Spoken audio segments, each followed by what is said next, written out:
I've always believed that comics is a legitimate art form, and it was so frustrating being in college. Like, there are certain artists that were allowed into the curriculum and certain artists that weren't. And I would always ask them, like, when I was back in school for painting and printmaking, like, we could look at Andy Warhol, we could look at Ansel Kiefer or David Sally or somebody.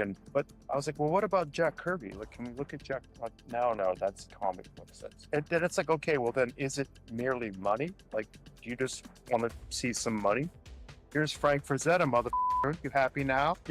But then it's like, that's not enough. There is something that's very special to comics that makes it a different art medium.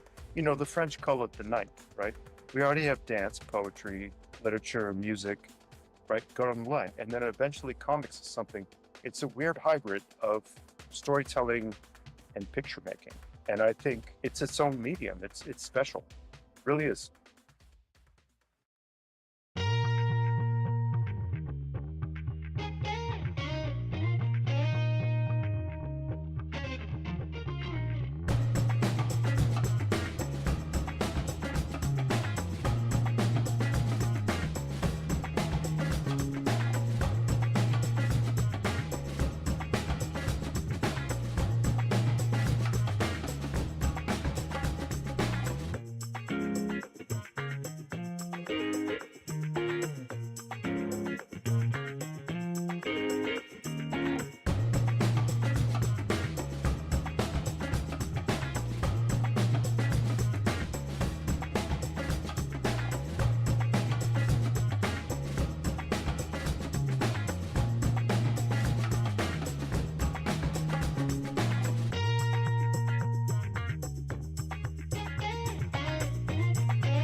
Happy Wednesday, everyone. I feel like I just saw everybody yesterday, which I guess we kind of did. But welcome to my Wednesday comics on an actual Wednesday, first Wednesday of October. Can you believe it? We're already in October. What happened to the months of January to September? They just disappeared. And then before you know it, we're going to hit the holidays. It's going to be nutty. Halloween, Thanksgiving, Christmas, and then we're shot into 2026. That's not cool. But welcome to this episode of My Wednesday Comics. My name is Rocky Ballesteros. This is a chance for me to share with you guys what I've discovered about comics this week. Specifically, visiting my local comic book store in the morning and picking up my books that I was looking forward to, sharing with those. Excuse me. I just ate chocolate right before we went live. And so a little bit just kind of got stuck there.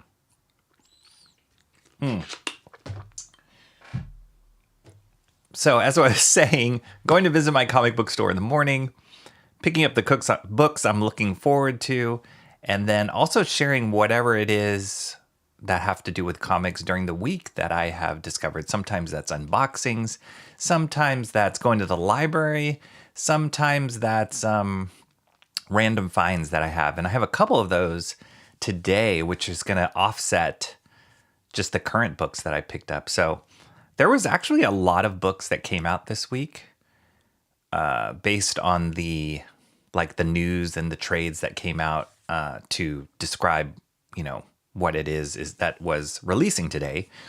And when I was watching some of the videos yesterday, because I usually do that on Tuesdays, I'll watch the videos to prep to see what's coming out on Wednesdays. it's funny because this one show that I watched, it's called Comics Are Dope. The host of that show was like, yeah, this week's kind of left me a little bit lukewarm. And that's exactly what I felt. Even though all these big, like, timeline altering events are supposedly starting off this week, I was kind of lukewarm about it. So I didn't actually pick up a lot of those books that were advertised. Like,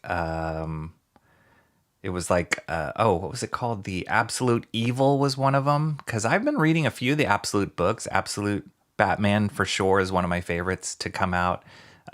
And I was picking up Absolute Wonder Woman and Superman for a while. I'm not anymore. But I really like what they're doing with that storylines. And so Absolute Evil was supposed to be this chapter starter, kind of big reveal. And I flipped through it and I was like, man, I'm not kind of into it. That was one of the things. There's a new Batman book that's coming out that came out. Issue 1 came out about a month ago. Issue 2 came out today. I was like, okay, I'm going to give it a try. And I flipped through it. I'm like, I don't know. And then there was another thing. Oh, it was Age of X-Men. Oh, gosh. It's one of those titles. Age of X-Men Revelation Overture. I don't know. It had a weird title. Basically, X-Men in the future. They're kind of setting up this whole arc. And I will actually look through one of these news magazines that comes out. So my comic book store, they give these out for free. Like each big title or label has it. Like Marvel, DC, they have their own little news magazines that come out once a month. And I'll show you. We'll look through this one for Marvel in particular, where it kind of is showing you how it's branching out. And I'm like, I don't know, guys. Like, we just reset a lot of stuff, not maybe like half a year ago, 6 months ago, and then they're starting all over again. And so I'm getting a little fatigued with what the big companies are trying to do. Not to say, like, I'm still a big fan of Absolute Batman, so that one I'm still stuck on, but like what they're trying to do and tie all this stuff together, there's the whole event DCKO is supposed to be coming out soon too, which is kind of like DC meets wrestling. Again, not a big fan of that. So anyway, that all being said, I didn't really pick up that many mainstream books, but I picked up 2 really cool ones that I'm very, very excited about today that just came out. One of them being the thumbnail that you guys saw. Mark's Music Obsession mentioned that was a cool thumbnail. That one is one of the books I picked up. I'm very excited that this one is kicking back in. And then another one that's off the beaten path, but I'm really, really so psyched about it. It seems like a lot of people are talking about it. It's an independent book. And we'll look at that today, as well as another book that I picked up over the library. And I had mentioned in some of my previous streams over the weekend, I went to Japantown to a Japanese bookstore there called Kinokuniya, where they import a lot of Japanese books, art books, manga, just all sorts of stuff from Japan. It's really cool, great store. And they happen to be handing out this thick mother jamma of a magazine called Young Magazine. And a big reason why they're doing it is it's like their 45th anniversary issue. And I was so shocked that they were like, yeah, it's free. Just take one. So we're going to look through this today because it's pretty cool. Just what they're trying to do. It's cool that they're trying to, manga has very much so dominated the American market for the last 5-10 years now. They've really overtaken bookstores and even comic book stores. It's just become super popular here. And I think it's just the level of stories that are coming out, the speed at which they're coming out, and the quantity is like nothing else, right? So they're just trying to like grab more of the market with doing stuff like what they're doing here. In particular, this little digest or big digest is marketing towards the US, because I think Young Magazine is like a regular thing that comes out in Japan, but this one's marketing to the US. So we'll take a look at that. That's going to be fun. whether or not you like manga. I think it'll be fun. And just selfishly, one of the things that I also do is I do a show called Master Study. I did one yesterday, did one last Friday, working on a Charles Vess Master Study, a reproduction of a Charles Vess Web of Spider-Man #1 cover. Doing that live streaming, drawing that live stream, which has been amazing. And one of the things I'm going to be doing is using a lot of different screen tones and a screen tone technique to add, so that it's not just a purely black and white image, to give some like gray tones and dimension to the image. So those screen tones, the culture that has mastered using screen tones in comic art is Japanese manga. And so selfishly looking through this Young magazine, there's a bunch of different artists in here and they all use it differently, but I'm going to look at just like a lot of reference for what I'll be doing on this Web of Spider-Man cover. So it's kind of a crazy show. It's kind of a smattering of a lot of what's going on in my comics world, in my brain. But it'd be really cool to share it with you guys and see what you guys think. So that is what we're going to be doing today. I'm so glad all of you guys are here. Let me say hey to the chat as we get started.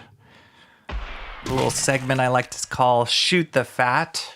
Those of you who are regulars here know what that's all about. And even those who are YouTube channel members can drop the Shoot the Fat emoji in the chat. It's become such a big part of this show, namely because it's just the time that I catch up with you all and the yappening happens. It's really great. I wouldn't yap if it wasn't so fun to yap with you guys all. Like with this man, Mark's Music Obsession.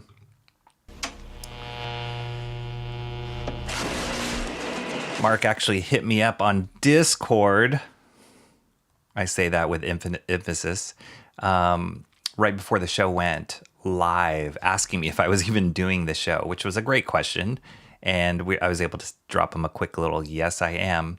And so let that be an advertisement for those of you who aren't on Discord. I have a Discord channel. It's called the Groomsman Ground. And for those of you who are members of that Discord channel, please drop the invite link in the chat if you will. That would be helpful for me so I don't have to do it. And then I'll pin it at the top of the chat once I see that appear. But come join Discord. It's a way for the conversation to continue outside of me streaming here on YouTube. So it's just something new that I've added to this channel, just trying to broaden the audience, broaden my connection with you all. And it's just been a fun way. Like I realize, the 2-3 hours that I'll do a live stream, there's only so much that there's a lot I can talk about, but I also don't want it to just be a monologue all the time.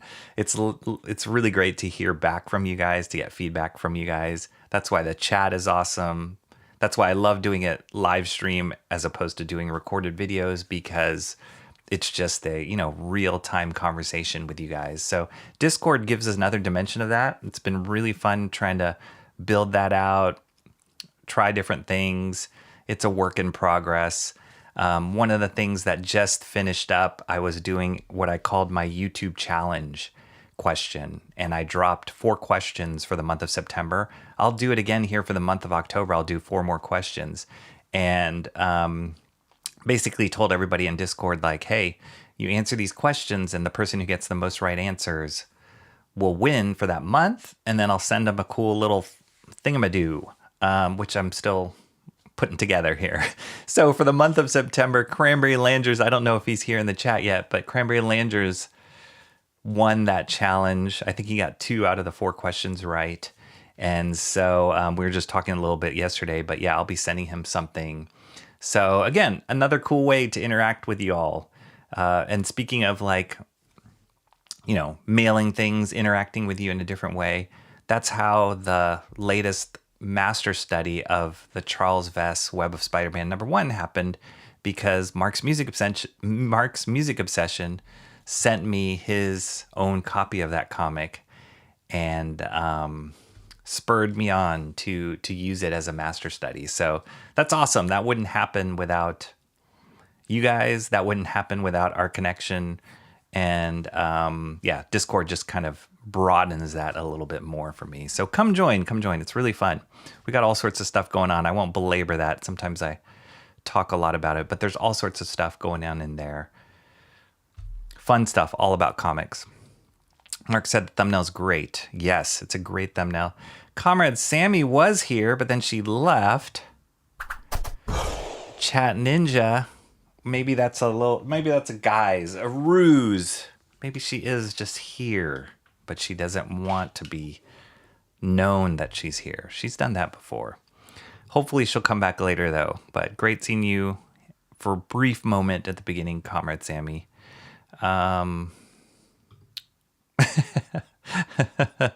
Mark's Music Obsession says his work week was done at 10 a.m. So booyah.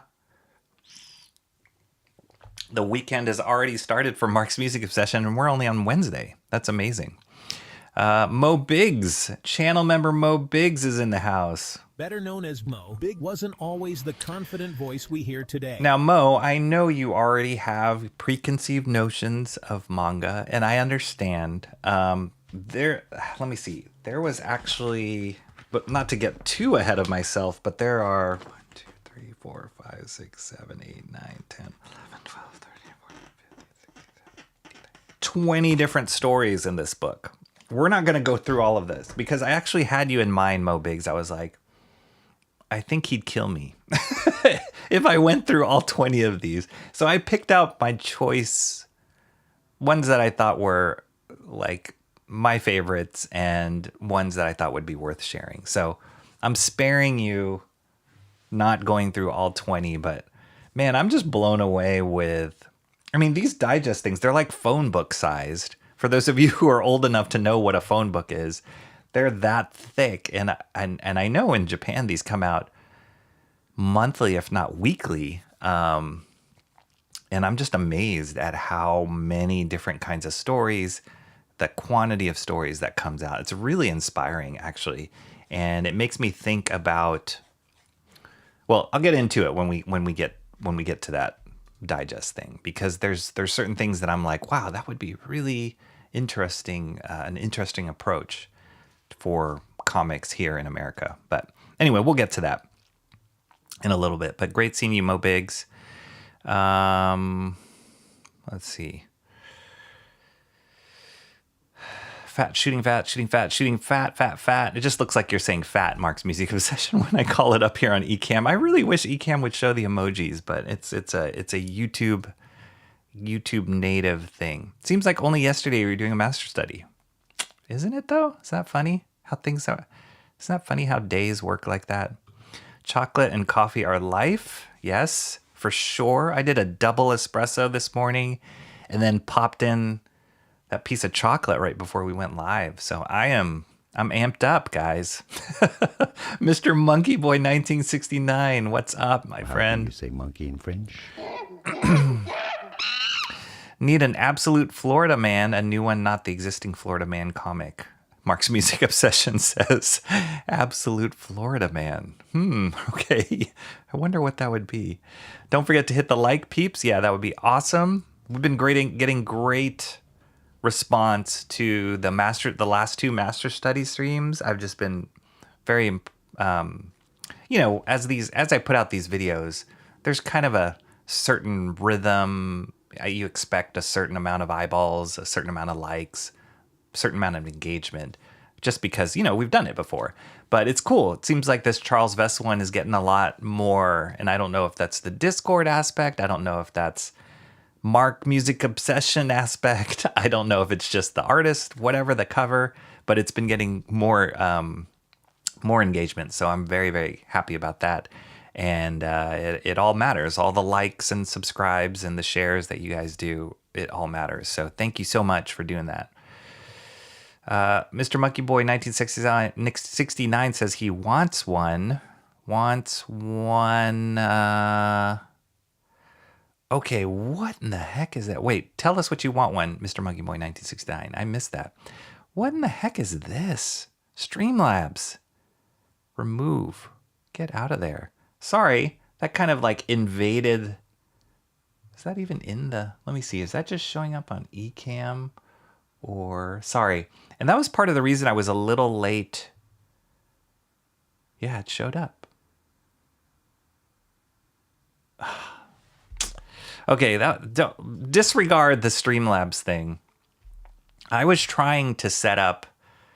Streamlabs is it's a service that you can use, an online service you can use that adds different widgets, different bells and whistles. A lot of people use it on Twitch. I'm not familiar with Twitch, but a lot of people use it on Twitch. When you see people streaming on games, they have all the little things going, everything, all the information, chat, subscribers, donations, blah, blah. And it's all like all on screen at one time, like a heads up display. So Streamlabs gives you a little bit more widgets to do that kind of stuff. And so if somebody subscribes during stream, hopefully it will pop up something here, or somebody donates a super chat on stream. That's when that little like icon comes up and makes that little noise. That's all Streamlabs. So they also have polls built into Streamlab, which I thought was kind of cool. And it's way better than the YouTube polls in the chat. And so I was trying to set up a poll so that you can just type in the chat like a special command, and then it would automatically update the poll as opposed to me manually doing it. So I was doing a few tests before I went live here, and that's why I was a little late. That's kind of why I was getting caught up in. But then I ran into a roadblock, got really frustrated with the technology, and so I just dropped it. I said, I won't do that right now. So then I don't know what the heck this is all about. I feel invaded by the robots. So anyway, disregard that command. I don't know what is zip or any of that. I don't know. It's really shady. Timmy Mello's in the house. What's up, Timmy Mello? And the Guardians are headed to October. Good seeing you. Zaid Comics is in the house. How you doing, Phil? Awesome seeing you here. Hello, hello. Few times Zaid Comics comes. Sometimes you usually come at the end of my streams, but today you're here at the beginning. So awesome having you here. Hope you can hang out for a while. There we go. I see Mark's Music Obsession just dropped the Discord link. Let me pin it. All right, that works. So Discord link is pinned to the top. Thank you, Mark's Music Obsession. Come join. Those invites usually last, I think it's like a 7-week invite or something. Or sorry, 7-day invite, which is how Discord. I mean, you can set it up to do whatever, longer invites, but I've been advised that you do these limited invites so that you avoid bots and stuff scouring your Discord. So keeping it a little bit in the family, but there you go. Click on that link for Discord and come join in the conversation. Timmy Mello says his work week is only just beginning. Yeah, I feel you there. 3 half days is my normal most weeks now. Sometimes 2 in the winter months. I'm very fortunate. That sounds like an ideal schedule right there. Mark's Music Obsession, but that's okay. You can show up more in the chat and on these streams. Mr. Monkey Boy 1969 wants a young magazine. Really? So you're a big bande dessinée fan and manga fan, are you, Mr. Monkey Boy 1969? Huh. All right. Yeah, I wish, well, I'll show you too. There's actually a way to read this stuff online. It's really cool to have it as a digest. But there's actually a way to read it online too, and I'll show you the link in a second here. Mark's Music Session says, love the super chat pop-up. Very cool. Yes, I love it too. And I didn't know that it worked because I couldn't send myself a super chat when I was building it. So I didn't know it worked. I think the first time it happened, Cranberry sent me one, and then Mark did. But it was like, I was like, oh my gosh, it actually worked. So, yeah, that was, it's cool when it works, but when it doesn't and it starts putting these weird things in our chat like this, not so cool. I'll figure it out. I'll work it out later, guys. All right, let's see. No 30 today, kids. That's right. Look at that. We blasted through the chat faster than normal. Probably because some of the usuals, Comrade Sammy's not here. Where is Emo Trash? Where's John? Cranberry? Where are all these people? I'm streaming on a Wednesday. This is normal. Go tell them it's happening. But it's okay. It's gonna be this weird meandering kind of stream as far as comics goes, because it's gonna start off pretty standard, and then it's gonna take a very weird turn. I guarantee you. So let's get into it. We'll start off with the cool things that came out. Oh, let me push this out of the way. The 2 books that I picked up today, and then we'll go into... Oh, I'll show you this first, guys. So like these are the magazines that my local comic book stores give out every month free. I remember a long time ago they used to have Previews. You guys remember that Previews magazine? And it was a big digest, again, phone book kind of size thing, and I would just pour through that and look at all the new things coming out. But now I think you have to pay if you want to pick up Previews. But they do release these little things. So Marvel does their own, DC does their own.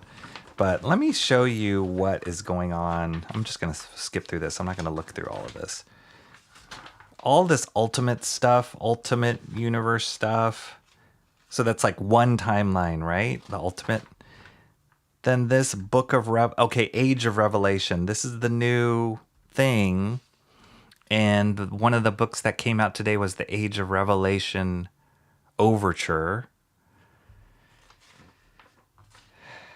And now they're going to come out with like Amazing X-Men. It's like, let's change the adjective again. It's weird. And Laura Kinney as Sabretooth. It's all these storylines. It's like, I feel like they just put the names of the characters in a hat every month, and then they just shuffle it up and then pull it out, and they're like, oh, okay, we're going to do a story with X-23 as Sabretooth now. Now we're going to pair up Deadpool and this person now. And they just keep mixing it up too much. It's Unbreakable X-Men is another title. X-Vengers. Yeah, this stuff, it gets me tired. Sinisters 6. Come on. The Long Shot. Now they're just adding S's. They're just making everything plural. Iron and Frost. Yeah, I don't know. This is part of the reason like I dropped out of comics. I want to say in the like early 2000s is when I started waning a little bit on reading anything regular, because they started doing a lot of weird stuff like this. Wiccan Witches. Captain France. Yeah, I don't know. It's like these crazy formulas. So this was a book that I picked up, or the first book of this. I picked this up a couple weeks ago. It's a Stephen Platt cover. This like whole, because of America's 250th birthday. I don't know. Yeah. So just like, this is kind of the feeling I get from Marvel right now. I feel like they're floundering. They're trying to find their way. They keep rebooting stuff, restarting things, and it doesn't really click. At least it hasn't really clicked with me. There was an issue of Spider-Man Noir that came out today that Eric Larson was the writer on, and I feel like they totally missed the mark on it because they should have made it a black and white book. Doesn't that make sense? Spider-Man Noir? It should have been black and white, but it's not. It kind of looks like this, which is the standard Marvel style. All right, I'm not going to... It's like the swimsuit special used to be great, and it used to be this thing, and now they're doing a winter break special. Like, who is thinking of these ideas? This, I can't wait. Issue 1 has not come out yet for this, but I'm pretty excited about that. Okay. Anyway, I always like looking through these, just, you know, it just gives you a good bird's eye view of what Marvel's trying to do. And DC has their own, what they're trying to do. Yeah, this is the whole DC KO thing.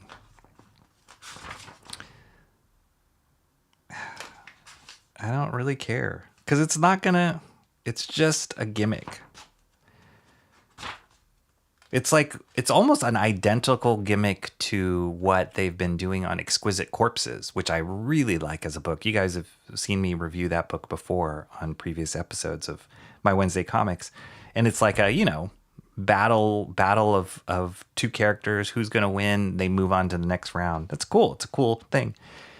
But because it's with DC characters, I don't know. It feels like it's just kind of gimmicky. It's nice when it's with original characters like Exquisite Corpses. This was the book that came out today, Absolute Evil. Wasn't that great? At least when I flipped through it, I was like, nah, no thanks. Okay, not to be a bummer. I am curious about this one. This is Daniel Warren Johnson, an Absolute Batman annual coming out. I think he's fighting like some sort of racist group or something.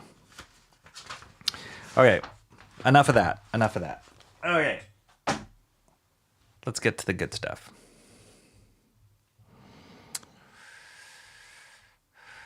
Type of corporate greed is disgraceful, ruins a good thing. Yes, that's all the majors have now is gimmicks. For the most part. I mean, but I am, like, I think the way that they've been doing the absolute lines have been, there's some great stories that have come out of it. And at the same time, holding on to their cornerstone IP, right? So I've been into it, It's made me want to. And I think part of it too is they're like building new continuity in it. But Marvel just keeps like, okay, we got a new line, we got new characters, and then we're gonna restart them again, and we're gonna add a different adjective to X-Men, and like, it just doesn't stick. It doesn't keep you engaged as a reader. You don't invest in the characters because you feel like, does this really matter? It's just gonna change, in the future. So, yeah. There we go. Cranberry Landers. What's up, Cranberry? This is a cranberry full of power. Just talking about you, that you won the YouTube challenge question challenge. YouTube challenge question challenge. September challenge. So yeah, I'm putting together a little small package to send you for winning on that one. All right, here's the first book that I picked up here. Rook Exodus number 7. Rook Exodus has been on a hiatus. This is one of Ghost Machine's cornerstone books that launched at the beginning. It was Redcoat, Geiger, and Rook Exodus were the first 3 books to come out of this series. Jeff Johns is the writer, Jason Fabok, the artist, and Brad Anderson. And this was one of my favorite Ghost Machine series for the first, 6 issues that came out. The world building in this book was amazing. And when I first saw the premise of it, I was like, oh, it kind of feels like Power Rangers a little bit. Each helmet had an animal like aspect to it, but the way that they set it up and the backstory is so compelling, and the characters are great. And then Jason Fabok is just killing it on the artwork on this. So yeah, the first 6 issues of these were phenomenal, really good. They compiled it into a trade paperback already, which I believe you can get. And anybody interested in dipping your toe into the Ghost Machine world or the universe, Rook Exodus is at the top of the list there for me. So but it took a hiatus. I think they paused at the end of that 6th. I can't remember. The 6th issue came out.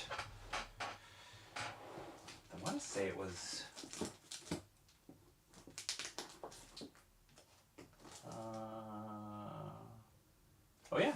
A year ago. Last October. Issue 6 came out. So then they took a break, and now this is the first issue of the next arc. But they're still keeping the numbering consistent and still building on the story. So here we go. Really great artwork. I've watched a few interviews with Jason Fabok, and he said that he's so excited about this series and is just putting his heart and soul into it, but he's also like killing himself because he made the designs so complicated. But man, oh man, is his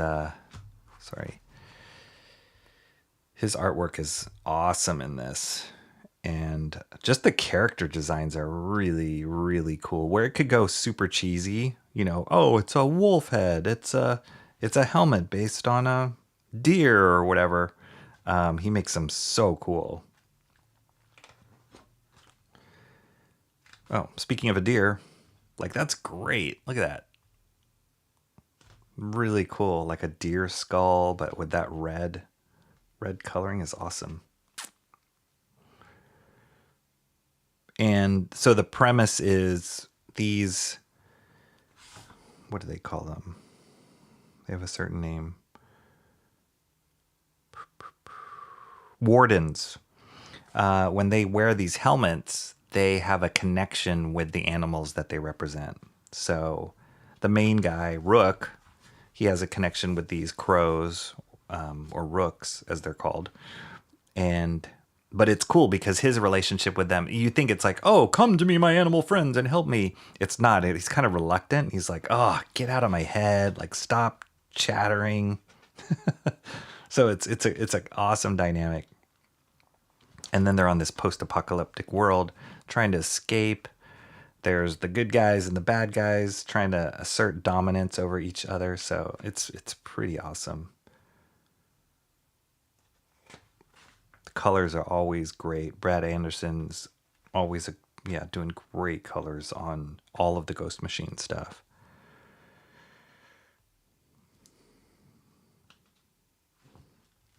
There he is. There's our hero.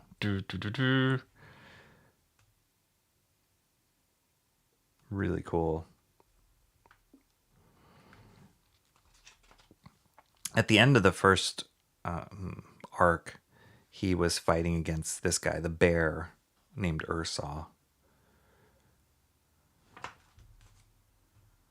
That's cool. Matterhorn. Wow, that's a new character.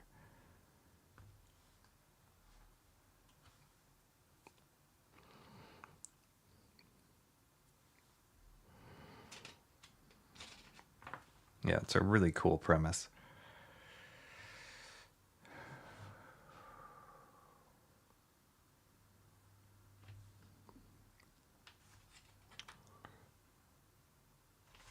This is like I believe this guy's like he guards he's got these like turtles with tank stuff on on their backs.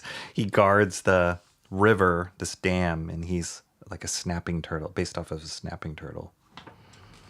And then all the animals on this planet are mutated, so some of them are like giant. Some of them can communicate with the wardens that they're connected with, so it's really fun. Awesome.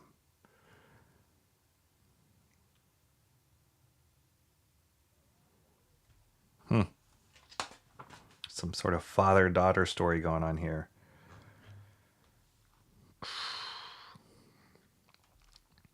Yeah, and I love it. Jason Fabok not only can draw great characters, great designs, but his environments, they have this epic cinematic feel to them. Whoa. That is cool. That's a spider one named Arachnid. That is so cool. And we're off to the races. That's what it feels like with this new line. It's great. I've been waiting for this one to come out. The other ones like Geiger and Redcoat, they had like a little break, maybe like a month off or something, but then they just went straight into their next runs. Rook Exodus took a lot longer, almost a year. And I think it's just because the artwork is insanely technical and complicated. But that's great. Really cool.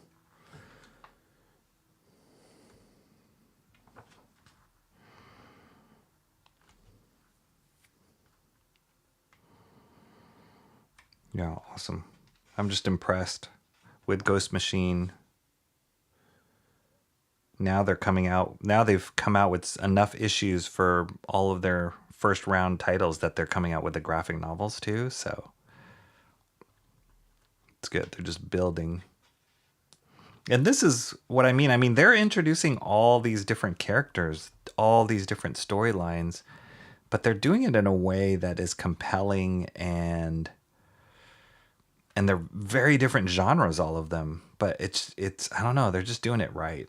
They're doing it really methodically. It doesn't seem so like haphazard, chasing what is the hot, gimmick these days. Woo! That's cool. These are like connected covers. That's amazing. And here's the first volume one. I heard that they might be releasing to a larger sized one. So we'll see if that ever comes to fruition, which would be really cool. I would love to see like an artist edition on these too.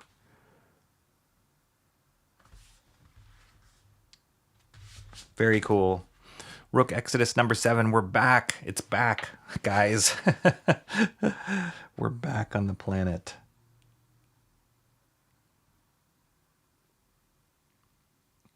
Was that the name of the world? Was it? Oh, Better World. That's right. Yeah. So cool.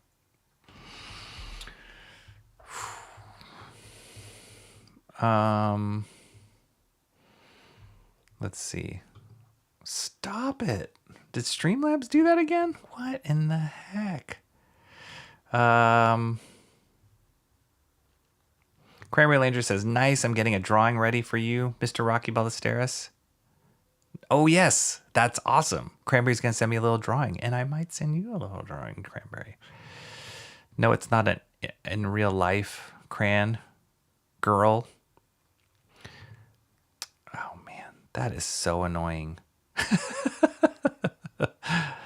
The art is great art. Could be inflatable. Wouldn't be a girl, that'd be an inner tube.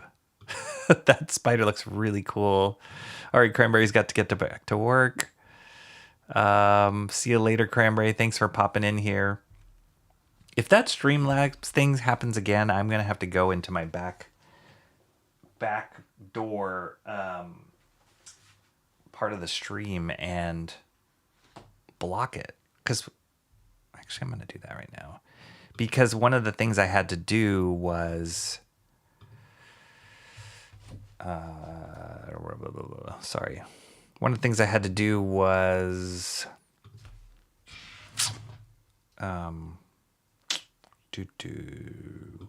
give it like access so that it could do these chat things, but that's backfiring right now. This is uncalled for.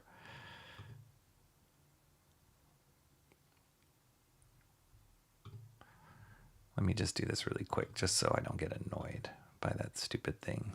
Get out of here, Streamlabs. Hopefully I didn't just knock somebody else out. Okay, that should stop. Streamlabs is that all-seeing, overbearing e-boss. No kidding.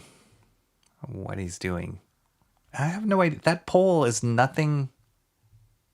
It's not even doing what I was asking it to do. That's the annoying thing. It's just randomly dropping in some sort of poll that has nothing to do with me. Okay. This is the second book that I picked up today. This one. So I saw this one advertised. I have no idea what was it about. But I knew I wanted it because it was Nick Dragotta. So Nick Dragotta is the artist on Absolute Batman. As you can tell from the thighs, Nick Dragotta is the artist on it. And I think this is like a friend of his that they did independent stuff outside of the mainstream. So this is a book called Good Devils, Don't Play Fair with Evil. And anything by Nick Dragotta, I'm looking at. Like I'm really excited to see what it's about. So I think what it is these are like short stories that they produced in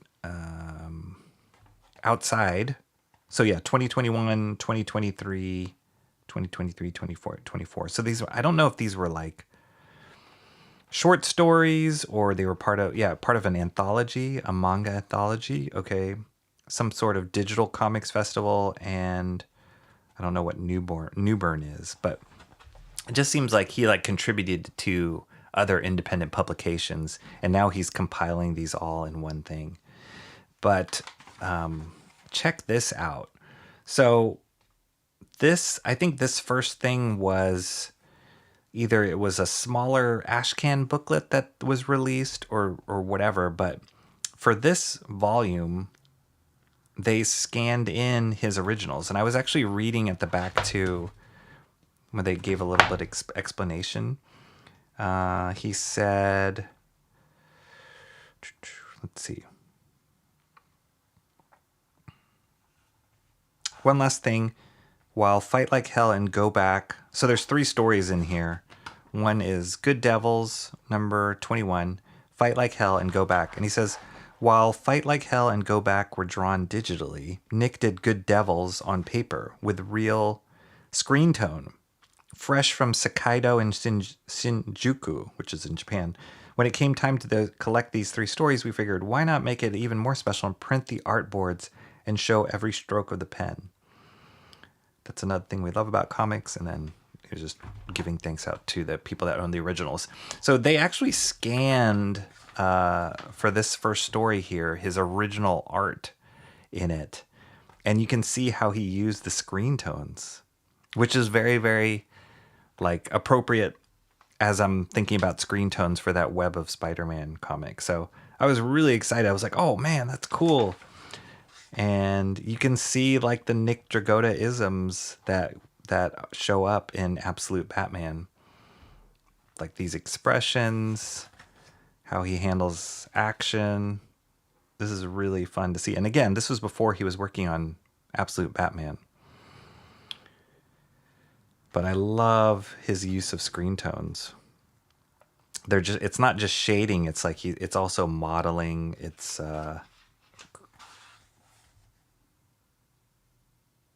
figuring out form. It's great. This is so cool.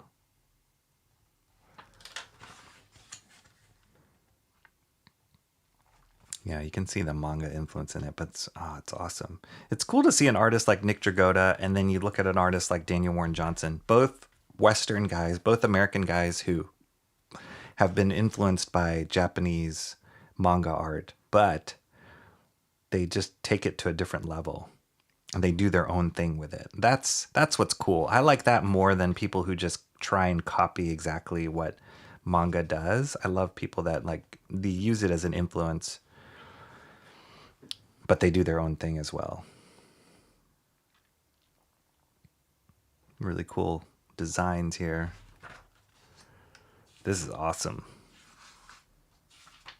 See, this is how you should... Maybe he didn't really intend for it to be so intense, but maybe he just accidentally spilled his ink on it and then said, okay, we're going with splatters.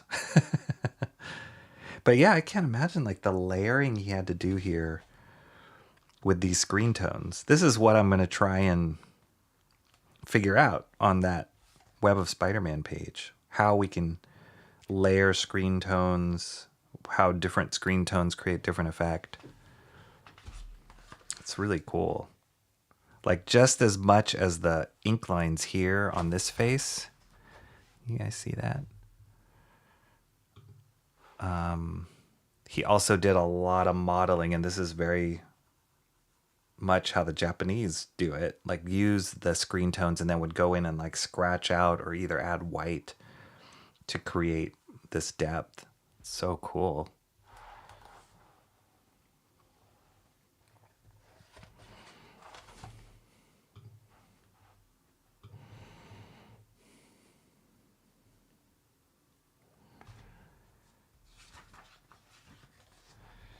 So this is another story, Fight Like Hell. I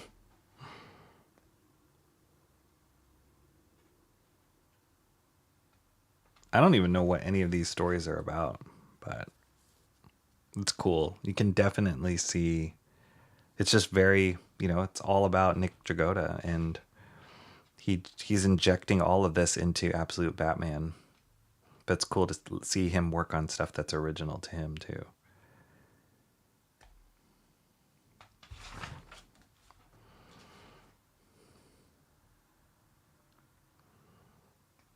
It's cool speed lines.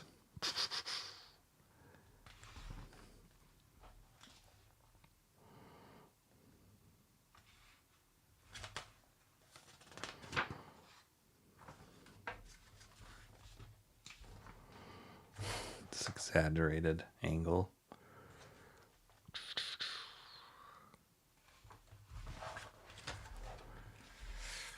It seems like boxing, wrestling, MMA, that's all like in the zeitgeist of comics these days.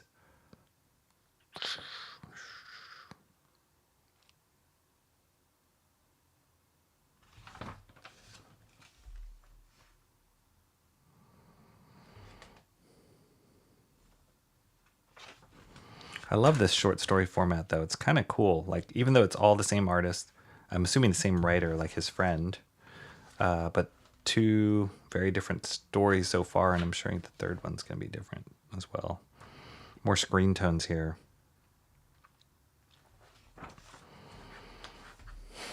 It's so cool. I love this look.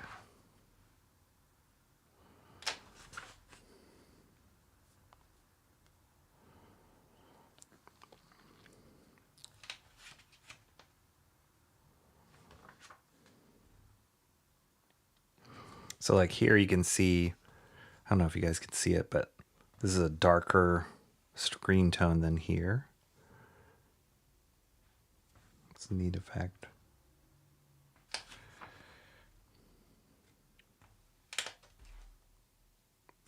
Nick Dragotta does this a lot in Batman. These hand lettering.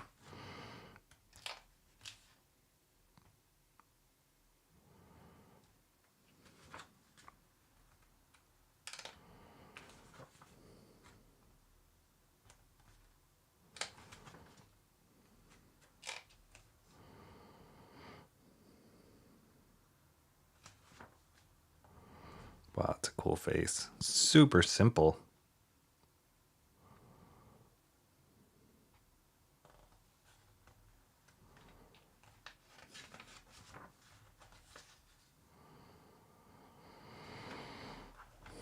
Nice. Bracka, bracka, bracka, bracka.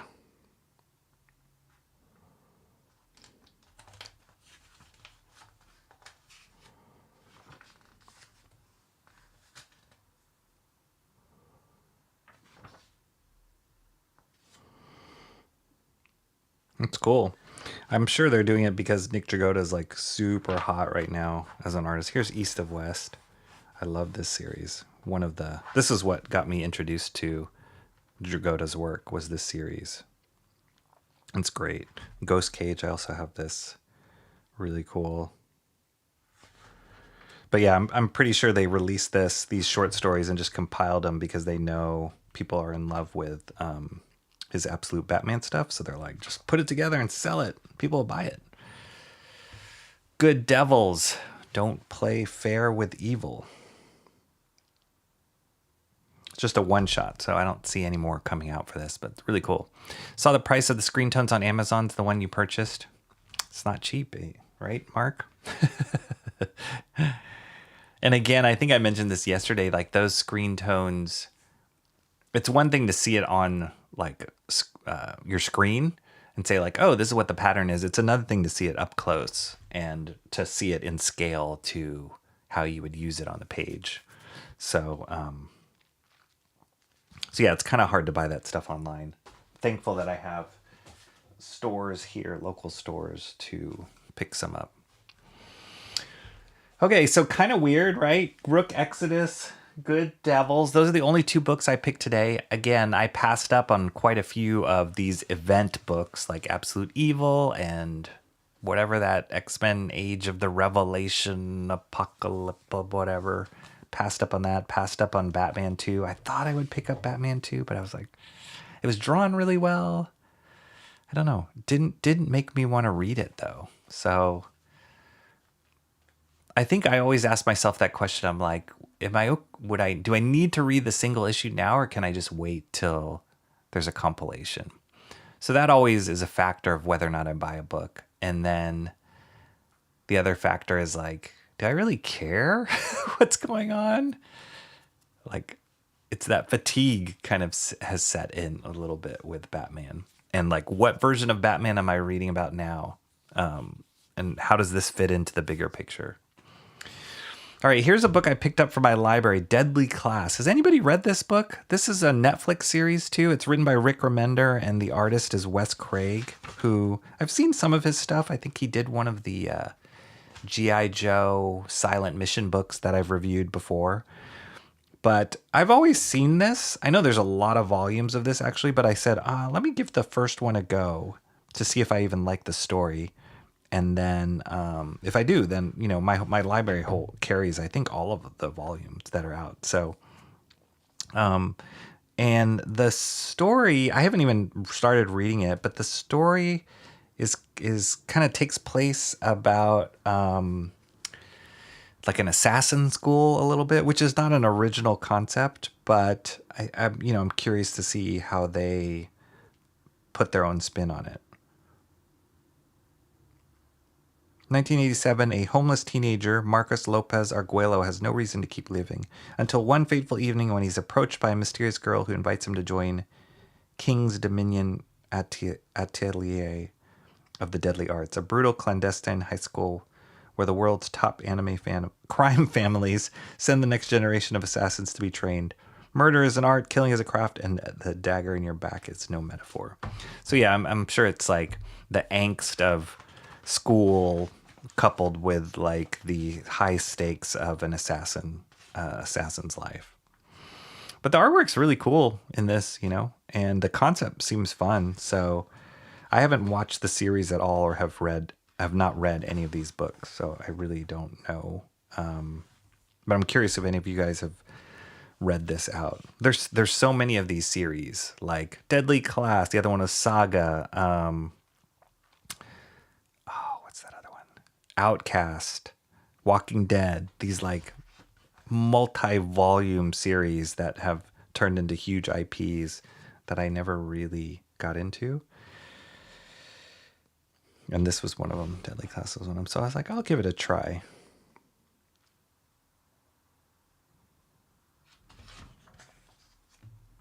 The artwork's kind of cool, though. Really bold and graphic. The colors are cool.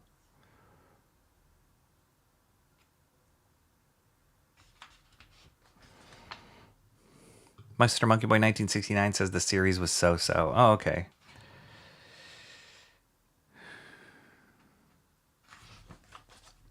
It's you know, as I flipped through this, one of the things I went to Mission Comics on the weekend, and the owner of that store, Leaf, was telling me it's cool. I really like talking with him. He's usually working the cashier, and I think he knows me well enough now that like every time I'm there to buy a certain book, then he'll say, "Hey, have you ever thought about this book? Have you tried this book?" And so he's always kind of not baiting me, but like putting different recommendations in front of me right as I'm at checkout. And so this past week, he shared with me about this company called Ignition Comics, and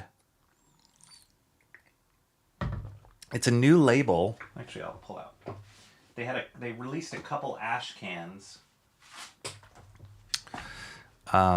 These were Ashcans that he let me have, that were just at the front of the store, and oftentimes they just give these out for free just to give people a taste of it. But anyway, this company Ignition has been releasing these different books, and they're kind of part of the team that set up this label is like Hollywood producers. And so it's very clear that they're building like an IP factory so that it goes from comics into TV series or streaming series or movies and vice versa. Like, I think they have a podcast TV series called, what's it called? Murder Podcast. And I think that one is already a series. I can't remember. And they're making a comic out of it. So anyway, it's this like fluid way of having different outlets for IP and building IP. And so it's not strictly just a comic company. It's more of an IP company. And I know a lot of people approach comics that way. But sometimes I feel like that takes away from the beauty of comics when you are trying to write a story or design a story, and comics is just the means of an end of getting a film or a TV series. You don't really like invest in making the comic its own thing, you know? It's just kind of like, oh yeah, it's going to be like a storyboard for so that you can see what the TV series would look like. So anyway, I'll read those. The stories that Ignition is selling or telling don't really appeal to me. It's kind of that horror, mystery, thriller vibe for all of these. Nothing less so like science fiction or supernatural or like superhero.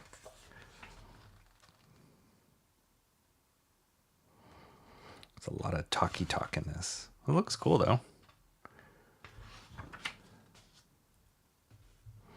Mr. Monkey Boy 1969 says the TV series was so-so. Okay. Did you read the book, Mr. Monkey Boy 1969? I'm curious how it compares. Anyone breathing? I'm breathing. Maybe too loud.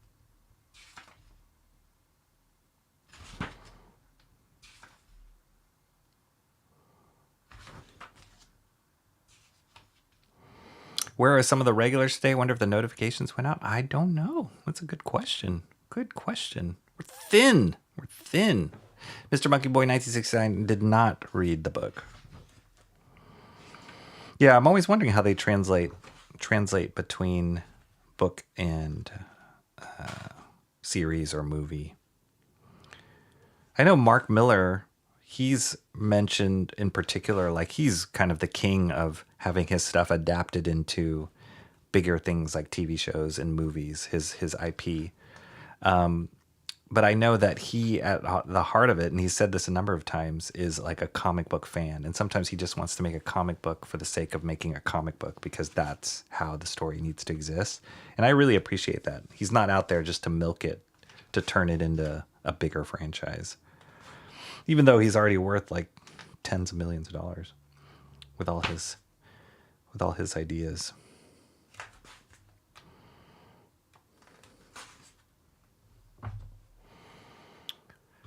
Funny goings on in YouTube land. It is weird, isn't it? It's okay. We got great engagement on the master study, and then all of a sudden the regular show, people are like, wah, wah. Too much. It's too much. Wow, look at this spread. That's pretty nutty.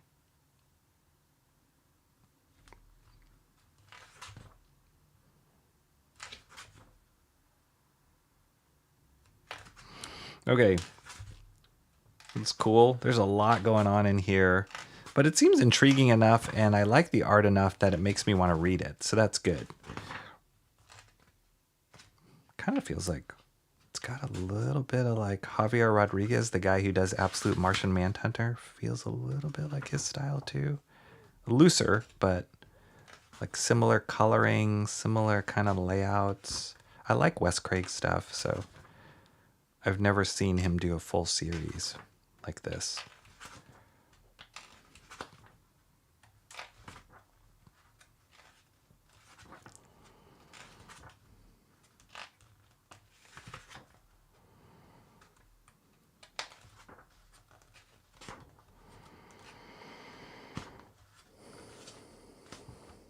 All right, volume 1. That's cool. That's the cover. Volume 1 here.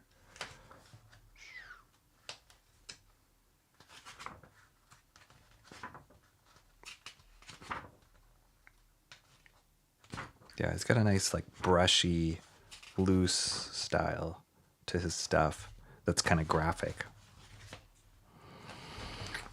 Okay, Deadly Class. Reagan Youth, 1987. Okay. Just YouTube being YouTube. That's right. That's right. All right, here we go. We're going to get into this monster. Okay, so. Wow, will this even fit? This is called Young Magazine. Been getting video unavailable crap. On my stuff? Mr. Monkey Boy 1969? Have you? Really? Let me know if anything weird. Just in time, Mo. Your favorite. I don't know if this is manga. Dagnabbit, Streamlabs. Maybe Streamlabs is screwing me up. I'm going to...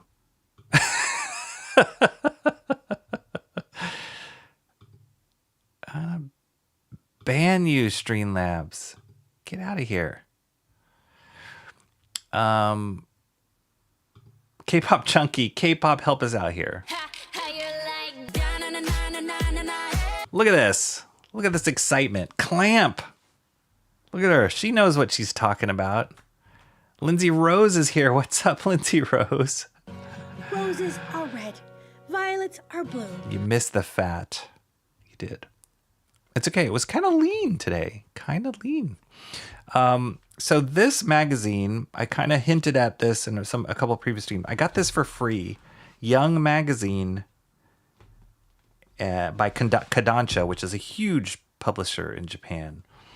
And I'm assuming this comes out, on a regular basis for them. And it's just a compilation of tons of stories here printed in black and white. But I got this for free from a Japanese bookstore called Kinokuniya. And the reason being is I think they're marketing towards the U.S. market. Because oftentimes I'll see these kind of digests. Like you can buy these at Kinokuniya, but they're usually in Japanese. Rarely do I see them like in English. Like I know Jump magazine is one of them. What was the other one called? Jump is one of the more popular ones. Oh gosh, what was that one? Anyway, but this one is all in English, which is awesome. And then they also got a lot of huge creators in manga, like Shiro Masumine, the guy who created Ghost in the Shell, and Clamp, as K-pop mentioned, to do like added extra things here just to get people to pick it up. But I don't know how much it costs for them to print something like this, but for them to say, hey, here it is for free is awesome. Launched in 1980, Young Magazine.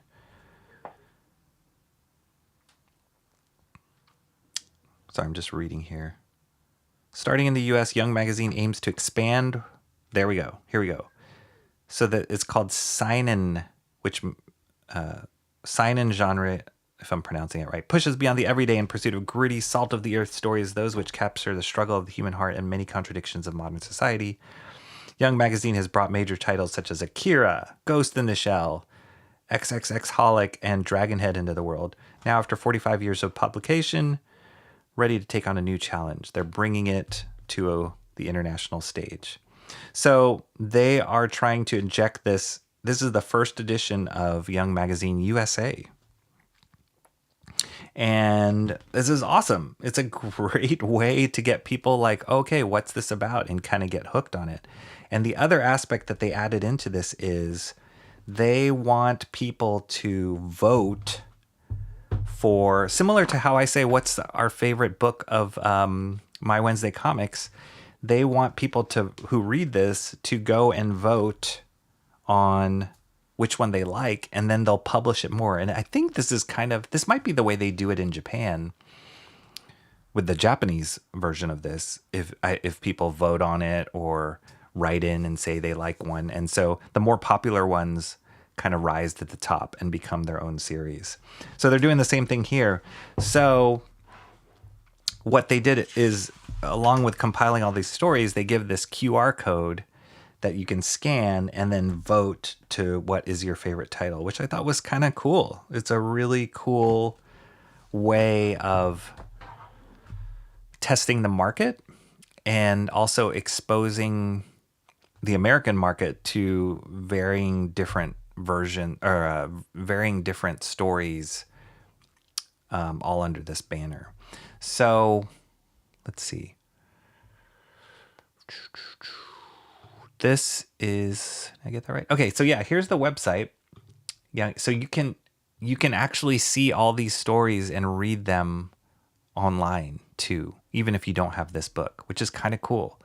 And then they kind of give a little bit of history, and then these are all the stories that are included in there. So if you're interested, I'll drop this link in the chat. You can kind of view these on your own, and then here they have a space for you to vote.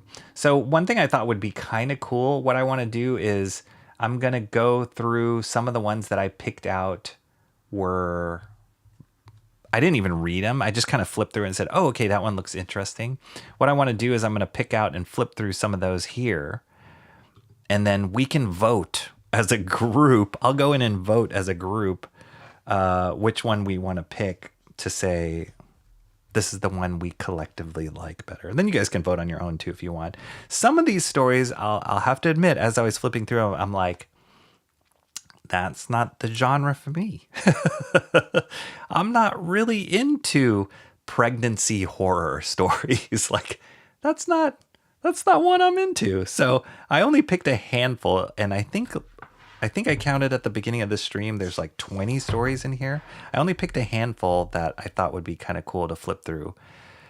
But it's also cool to see something compiled like this together, because you just see how wide the range is of what manga can do. And it's really awesome just to see it all together and just to compare. So let's look. Let's see how it is. Digital is not as good as holding it in your hand. I agree, Mr. Monkey Boy 1969. It's really cool to kind of just have this massive book here. And again, I'm selfishly going to be looking at a lot of... This is going to give me the opportunity to see how different artists use screen tone. K-pop junkies, yeah, let's go. Let's go. The good stuff. Chobits. XXX. She's happy. I was big into these in the late 90s. Apparently not enough of our youth has been brainwashed into weebery. Vote. I'll just veto, Mobig says. Do you know the same letters in vote are in veto? Pretty interesting. Mark's Music Obsession says, I'm still pushing for Fourth Wall members to get 2 votes on polls as a reward. You know what, Mark? We may have to... I will talk to administration. We will consider that, because Mark's Music Obsession is a Fourth Wall member. For those of you who don't know, I do have a Fourth Wall site. I believe the link is in the description here, and it's a different membership site outside of YouTube memberships. But Fourth Wall is just a way to support me as an artist, a monthly fee to support me as an artist. Right now, the biggest thing is you get special access to stuff as a groundbreaker in Discord. And so there's some communication, some polls, sneak peeks that I'm hoping to give more to groundbreaker members. And then also it'll give you first access to, when I start selling things more, merchandise, artwork, you'll have first access to that being a Fourth Wall member. And then right now, because master studies are a big thing and a part of this channel, what I've done for all the Fourth Wall members is given them for free high-res scans of all the master studies I've done so far. So that's 8 of them, both pencils and inks for all of them, except I think the John Byrne one didn't have pencils. So yeah, they have access to all those high-res scans. You can ask Mark's Music Obsession if it's cool, if those scans are cool, because I know he downloaded them.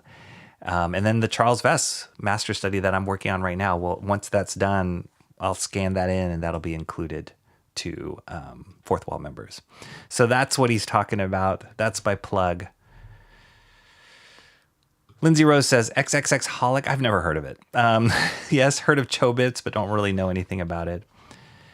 Wait, this is a current mag? Yes, K-pop. This is a current magazine. Just came out. I literally walked in the store. They had stacks of these in Kinokuniya. Stacks of these, and they had a sign that said, free, take one per customer. I don't even want to know. All of this is 90 zeros. Oh, but the ones that I mentioned, well, the ones that I marked here, these are all new stories. So I know like Chobits and all that kind of stuff were older stories that have gone through Young Magazine, but they're the ones that are in this book are new ones that they are trying to promote to get votes on. Look at this amazing poster by Shiro of Ghost in the Shell. Really cool. Okay, so here, that's another, yeah, I guess this is another Shiro image right here. Oh, does he have a back? Oh, there's another side to that. Whoa, look at that. Pretty cool. Nice little fold out poster here. I like his 2D like pen and ink stuff better than the 3D stuff that he does, but it's still cool. Ghost in the Shell is just a cool cyberpunk genre. All right, so this first one is called The Last Tehran.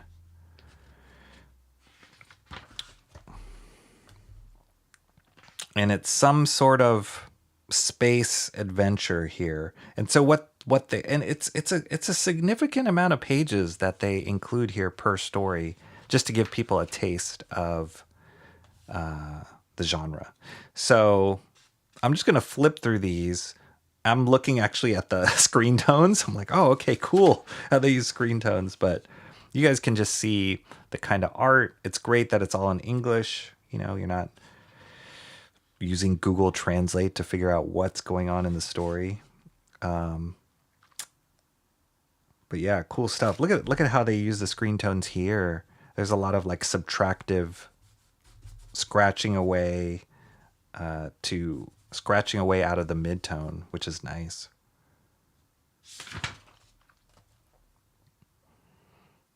It's like when you combine these like sketchy, I know some manga artists do that. When the faster the action or the more the intense the action, the like looser they'll get with their ink lines.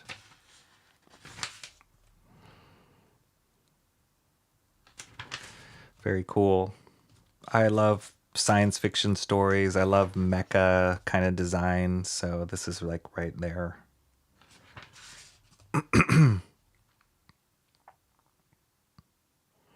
Yeah, so see, like he did these, just speaking from an arts side, he does this like hatch marks here for the black ink, but then he did another layer with the screen tone and did similar kind of hatchy transition. So it gives you this transition from dark to light, but in a cool screen tone way. That's very cool. Look at this. Can you guys see this? Really faded markings back here, and it gives you this illusion that it's like smoky. This is kind of a cool thing we could do or that would be a cool thing to attempt for the Web of Spider-Man, because he's in the smoke and the mist. But like just how this stuff is scratched off and faded off gives a nice airy quality to it.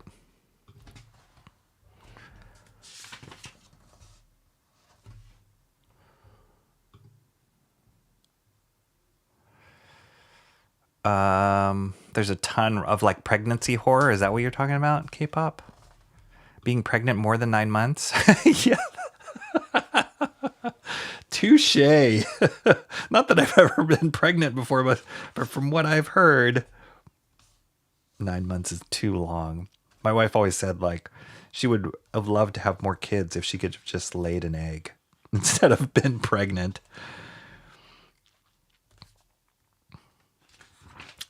Yeah, their version of pregnancy horror is is messed up. They write pregnancy horror stories as a show of empathy towards their mothers, half-hearted apology for growing up to be mangaka. Yeah, I couldn't figure out how to do a link for Fourth Wall. It's in the it should be in the description of this YouTube video, Mark. There's some decent post-apocalyptic pregnancy zombie books. That's a lot of adjectives. I'm like, oh, post-apocalyptic? Yeah. Pregnancy zombie? No thanks. Dibs on the master study works. That's right. When and if they are sold, nice. We'll get there, Mark. We'll get there. Okay, so you guys can get the idea of like this terrain. It gets a lot looser here. You'll see there's another one that I picked that you'll just see the variation in the style. Like it, this is pen and inky work, but it seems like he's pretty loose, working fast. Very impressionistic. But there's some that are very tight.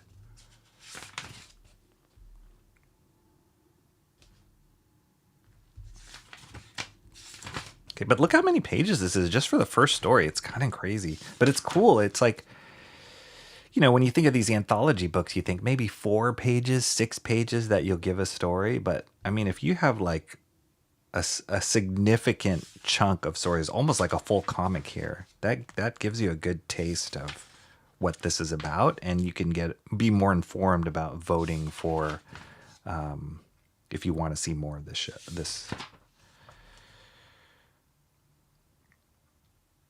And then the neat thing that they do in this volume is like after each story, they give a little comment from the editor or the writer, and they tell like, oh, this is why I did this story. This is what I like. This is what I'm trying to do. This is where I live. So it's cool. It's like a little stat sheet. Gives you more insight on each creator.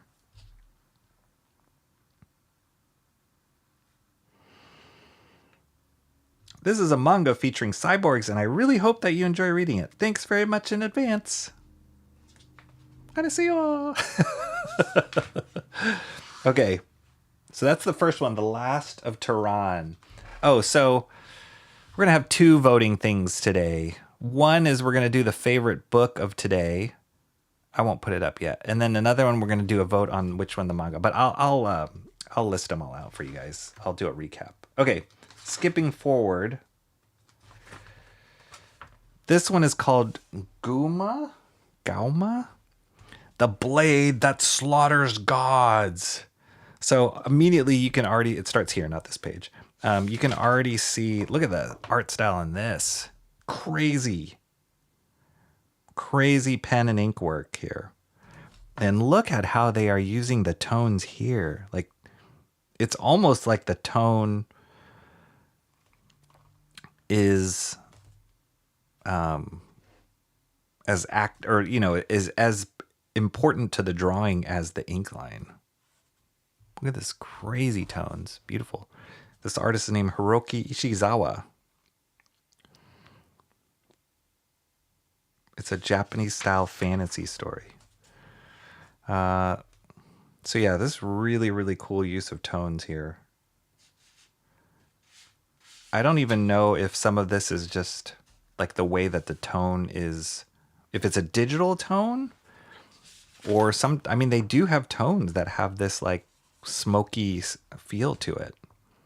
But I've also seen people do it like scratching it away or like rubbing it away and giving it this soft edge. So look at that face. Crazy good.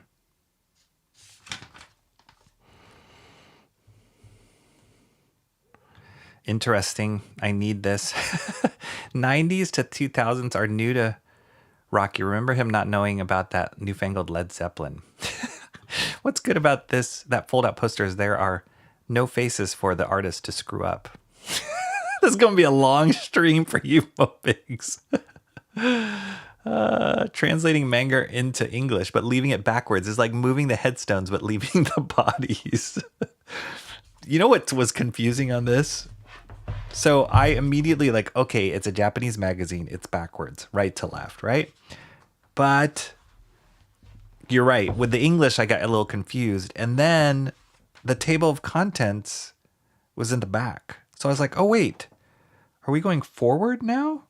Like a regular book? But then the page numbers are in the thousands back here. well, some of the page numbers. So then I got confused. So yeah, it's like pick one. Well, that's cool. I don't know if you guys can see it. Look at how they use the screen tone here. Like they're literally drawing with it the shadows of the hair here. Like that's some subtle stuff. That's insane.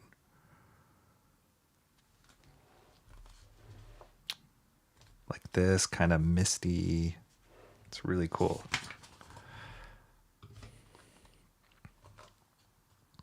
Some great faces here.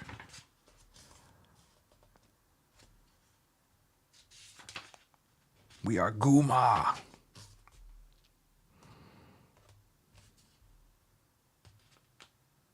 It's insane. Look at that insane background. Yeah, I really like the artwork on this. Here we go. Here's some like misty background. Remember we were looking at that Web of Spider-Man, how the lines just tapered off into nothingness? But look, they add the screen tone here, and then all of a sudden you feel like, wow, it's really smoky back there.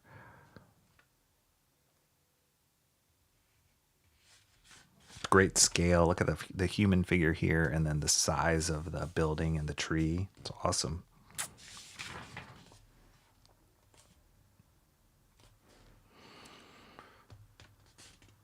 Some blur effects. It's not manga if eyeballs aren't popping out of their sockets. Look at this crazy creature design, or whatever, villain design. These hands on the face. I don't even know what's going on there.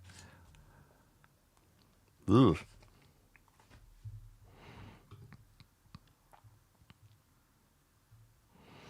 Rocky is all business today. Yes. The fact that post-apocalyptic pregnancy zombie is not a blurb, but a genre. Right? Like they're not the only ones doing that. It's over 600. It's actually 1,000 pages, which is nuts. Rocky is hooked on advancing his screen tone skills, totally ignoring the watercolor possibilities. There's something about screen tone that, I don't know. It just hits differently, especially on black and white stuff. There's just something about screen tone. You look at that, you look at this, you look at the Nick Dragotta screen tone stuff. I don't know. Every time I see it, I'm like, oh, that's amazing. Like that. So cool. Really cool.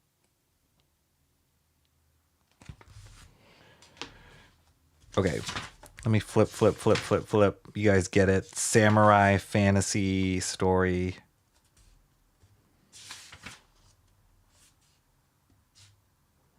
Look at that, how faded that is. I don't know how they're doing this. It must be digitally touched. If this whole thing isn't digital, they must have done some digital work to fade that out, but that's insane.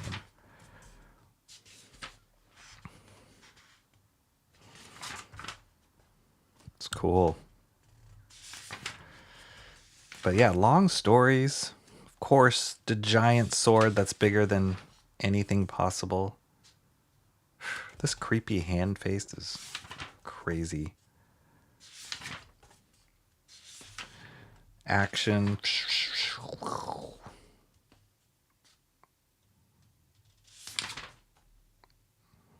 This has got to be some sort of crazy 3D asset or something. Filter.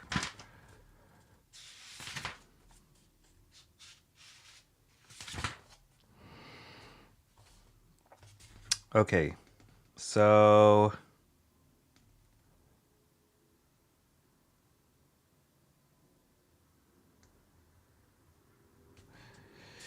Ishizawa, who leaped into the limelight with Kokuma Musou, makes his young magazine debut. With his overwhelming talents in art and expression, he's ready to take on the world. Get your blood boiling with this series, depicting battles against seemingly impossible foes.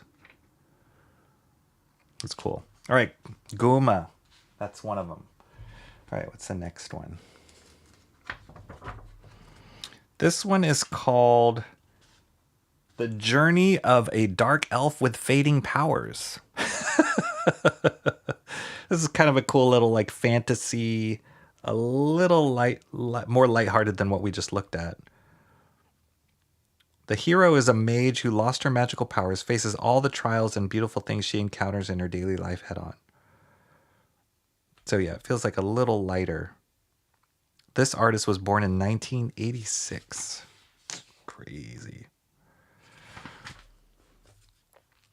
A little bit more like cutesy cute, like Legend of Zelda kind of feeling. Again, beautiful use. I have seen screen tones that are actually like clouds. You can buy screen tones that are like already built like that. So that's kind of cool. But even in the, like this backpack, can you guys see? See that? That's not just a hard line here. They cut the white and then scratched it to give you this like softer edge. That's something that I need to try on the Spider-Man, because there's a lot of places in that image that have that softer edge, like here, same in the hair. They're doing that same thing. But some nice drawings here. Totally different style. That's pretty cool. That ram, pretty cool.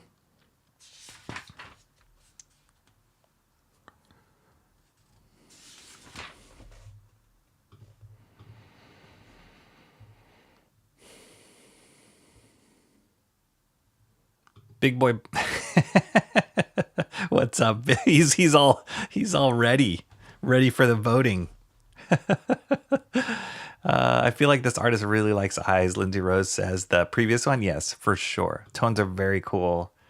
Most manga artists love eyes, but don't seem to understand them. The eyes in this are actually well above average for the medium. Wow, is that a positive comment, Mo Biggs? Look at you. Look at that on the screen tone. Could easily have just put a one tone here, be done with it, but they added or scratched away some of this white to give it a little bit of a light highlight. Beautiful.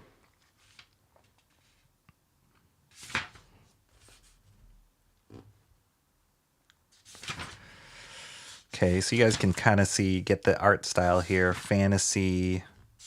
Again, feels like Legend of Zelda a little bit.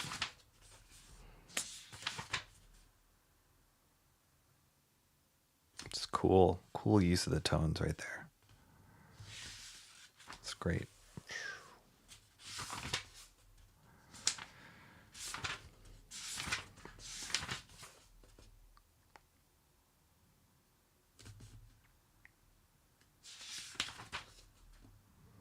Here's kind of an interesting treatment on clouds. Cross-hatching for the shading on the clouds, but then tone is in there too. It's kind of neat.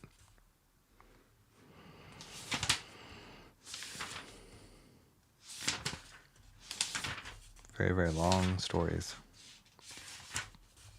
The Journey of a Dark Elf with Fading Powers. Such an interesting name. All right.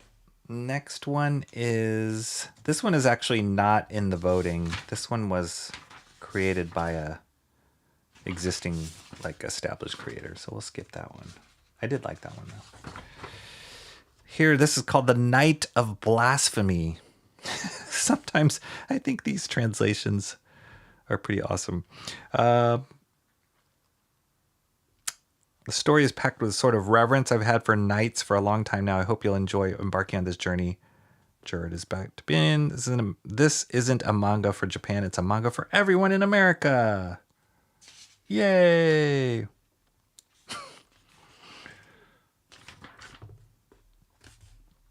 Again, really intense faces here. And a lot of crazy tone work. I can't even begin to tell you guys. The crazy thing with these tones is they're using, and I saw some of these actually. I could have bought some of these. These are screen tones that have a directional line in them. So it's like a bunch of rulered lines. I don't know if you can see it. And so it's not just laying down a tone and cutting it out. They're actually rotating it so that the lines work with the perspective of whatever this building is doing. And then they'll do this like erasing style. Whether this is digital or hand done, it's a lot of work. Here again, yeah, I don't know. It feels like it's banding a little bit, but the direction of those lines, the screen tone, it's like working on the planes of that roof to give you that dimension there. Bananas.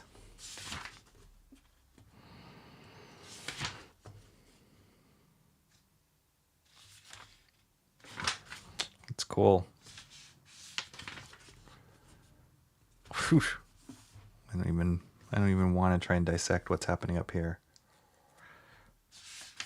For that like blast of sun flare, lens flare.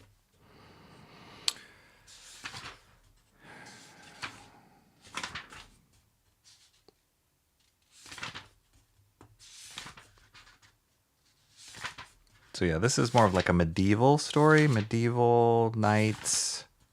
What I think it's called? The Knights of Blasphemy. How dare they?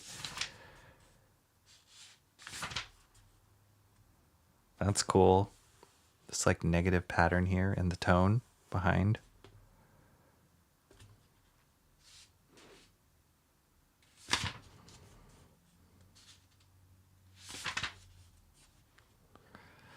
Somebody just got shivved in the face.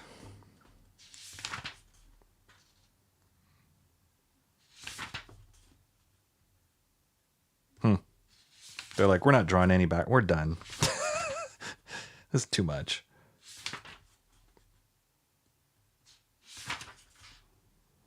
Crazy.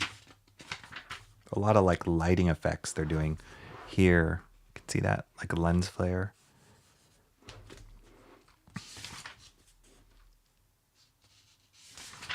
If this one feels like the tones were done digitally. There's too many complicated applications here. I can't imagine somebody doing this by hand.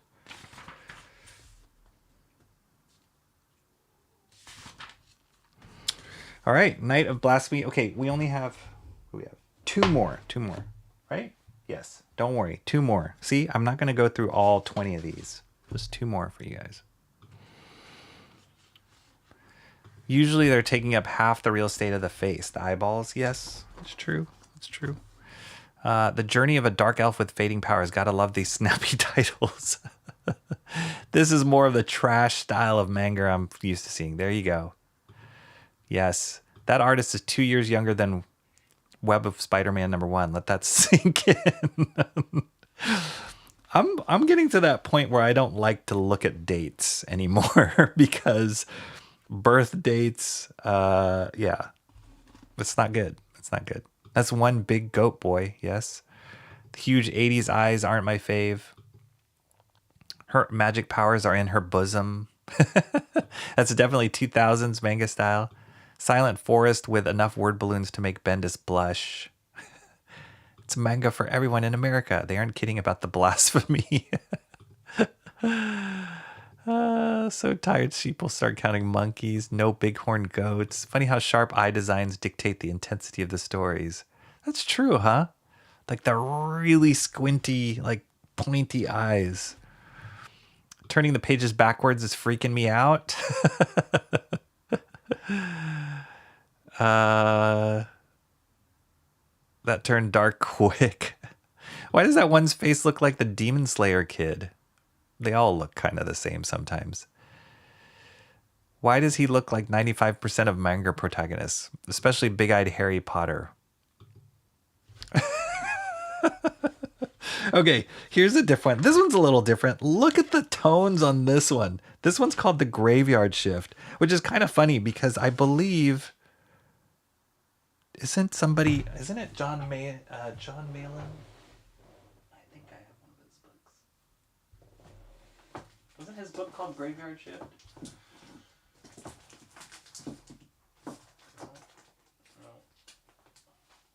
Yes. Not to be confused with John Malin of Comicsgate. Graveyard Shift. But this book is called Graveyard Shift. So my understanding of this story is it's like the combination of samurai ghost and a cyborg. Which is what? Talk about mixed genres. But this cyborg girl like runs into this ghost. And I think it's a somewhat comedy. I don't know. But it's crazy. But the one thing, it's like the artwork is really aggressive and the tone work is insane. Insane. Because it's it takes place in a little bit of a dark scenario, like sci-fi night, everything's at night.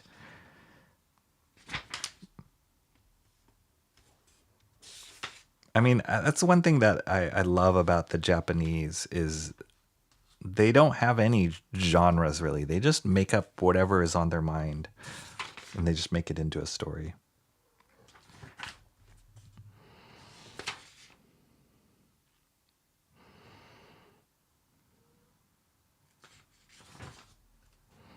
So then look at how this is another thing that's kind of cool is like, I don't know if this is a flashback or somebody telling a story, but they take the art style differently too. They approach it differently, a lot looser, brushier, not as tight.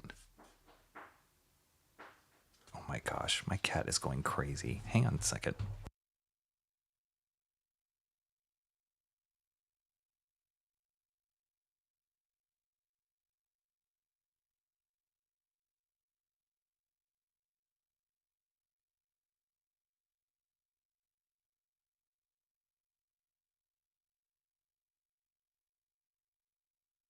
I don't know what he was doing. He's just like running around like an idiot.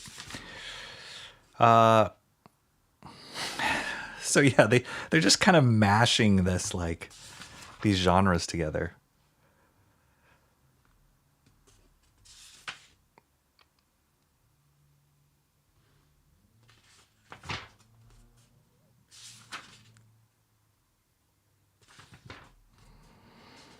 I don't know why she has tongs, but she's also a cyborg, a sexy cyborg.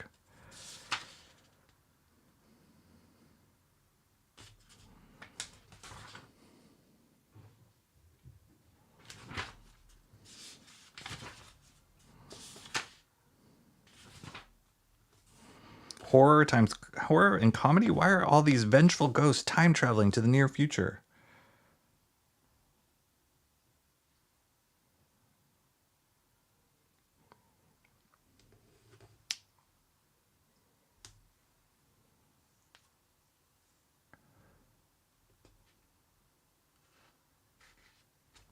Weird. Very weird. But interesting.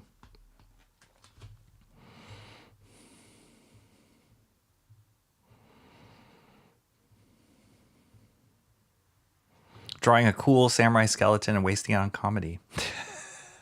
Ghost in the Machine, yes. That's the name of the latest Haunted Cosmos that dropped. Graveyard Shift is? So many bowl cuts. A good title for that one at least. Yes, I thought it was a good title too. The skeleton looks kind of cool because eye sockets are supposed to be big. Yeah, there you go. You don't see the manga eyes in there. They're actually tiny, tiny spots. But yeah, I just love that he's just this like angry ghost samurai and she's this like cutie cute cyborg patrol character. I don't know. It's weird. I gotta read it to understand what's going on. Could be the dulcet tones of Rocky. Zombie cat. No, he's like, I don't know, he's running around scratching things he's not supposed to be scratching. It's really annoying.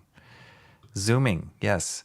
They have genres. They just don't make sense to the Western mind. We would have horror. They would break it down further into post-apocalyptic pregnancy horror. Thumbs up for the skeleton design. Thumbs down for the bog standard-looking cyborg chick. I agree. With saggy boobs. Mark's Music Obsession says, if you guys are throwing her out, I'll take her. Let me see if I can find Okay. I'll give you guys a page. Ugh. Look at that. Pregnancy horror. Ugh. Okay, we're not going to look at that. That's what I'm talking about. This is the last one called Project Metalia. Metalia? It's another sci-fi space one. Actually, when I think about it, we already looked at a sci-fi space one, but I'll just flip through this one kind of fast.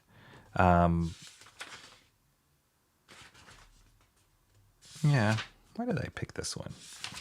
Maybe just because it was sci-fi. I'm not that keen on the artwork of this one. Like he's literally just like a metallic liquid dude, kind of like Terminator. Hey, why did I pick this one?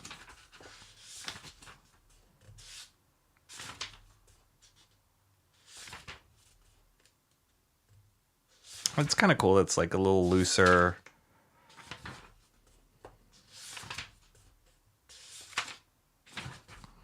But not as solid as some of the other ones we just saw. Here's the liquid stuff, the liquid metal stuff.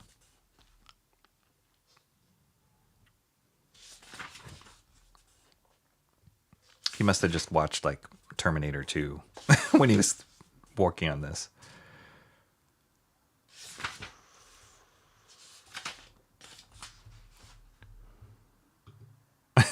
Maybe avert your eyes. Dang. That is horrible. That's horrible. Okay. I don't even know if I want to include this one. This wasn't that great. Project Metalia. What's this last one? Oh yeah, this was the vote here. I was just going to show you the vote here. I think I already showed you the QR code. So let me are they all on this page? Yes. Let me quickly recap here, because we're going to put in a vote on behalf of... Whoa, music.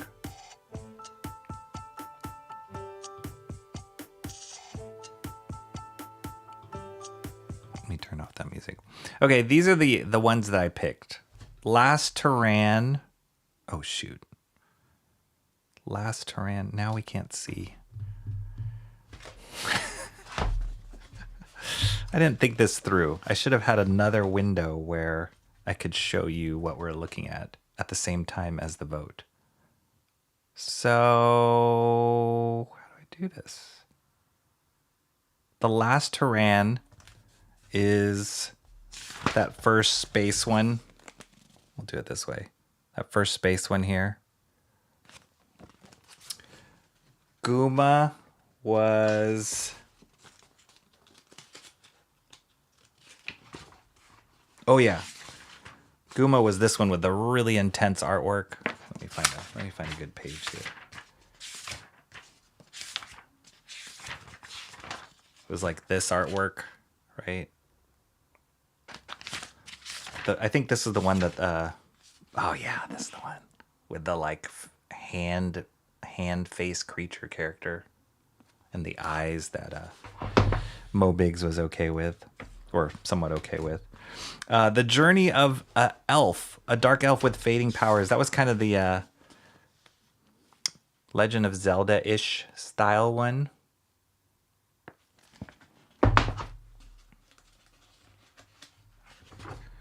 This one was... I think this is the one that Mo Biggs said. I'm basing this all off of Mo Biggs' commentary. This is the one he said that looked pretty typical. It had the screen tones that were the directional screen tones. It was like a knight, the knights. Hence it's called the Knights of Blasphemy. Then the Graveyard Shift, we just looked at that one, which was the skeleton and the cyborg.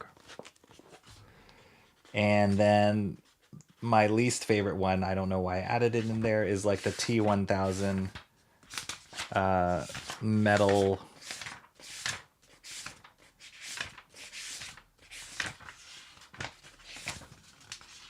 The metal looking one called Project Metalia. Where is that? No, this one. So let me know in the chat. And if you guys need me to flip to one, if you don't remember which one, just holler out in the chat. And let's see where we're at. Mobig says veto.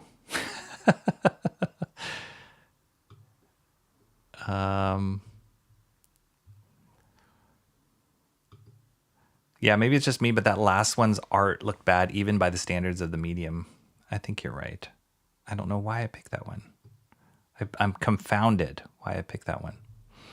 I thought Otomo was doing a story. No, they were just saying how Otomo had done a story with Young Magazine. They're just giving like cred to who they are, their history. But he didn't do a story in here. Not including the 2 new big... No. We'll do it separate, Mark. This is just for the Young Magazine. We'll do a separate vote at the end after this. Terran equals human. Terra meaning Earth. If I must choose, the last Terran showed potential. The artist should abandon manga and try doing a Western comic. Or was it Guma? Yes, Lindsay Rose, you're right. Their own vote. I'm sorry, it's confusing. I meant Guma. Guma is the one where he knows how eyes look. Okay. Lindsay Rose says Guma too. Okay, I'm going to do 2 votes for Guma.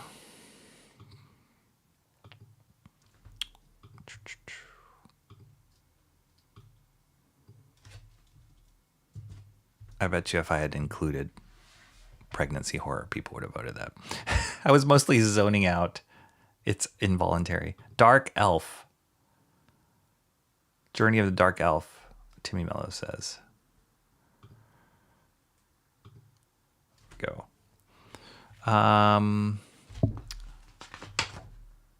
Freerin. Is that a term? Is that like sign-in? Freerin? I want one of these, but not paying $30 for it. It was free. Maybe the normal album costs, or the normal book that when they sell it normally is $30, but this one was free. Guma was okay, so that one, okay. I'm gonna say 3 for Guma.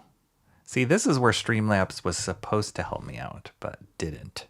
Graveyard Shift is my vote. I liked Graveyard Shift. That one was kind of cool. Okay, 1 for Graveyard Shift. Big Boy Burger says Graveyard Shift. I like that guy. Reminds me of Mark. Graveyard Shift at least had 1 cool looking character. Akira started in Young Magazine. Yes.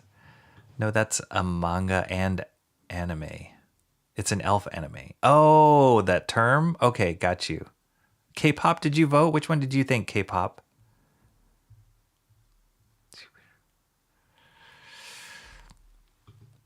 That's Rocky's motto. It's always free if they aren't looking. I'm like, this is free, right? Thanks, guys. I like right now. Actually, when I left, there was a girl in line and she had one of them. And I saw her talk to the cashier guy. And he was like, no, go. Yeah, free. Yeah, go vote. So I didn't even bother asking him. I just walked out with it. But they had a big sign. It said it was free. I didn't steal it.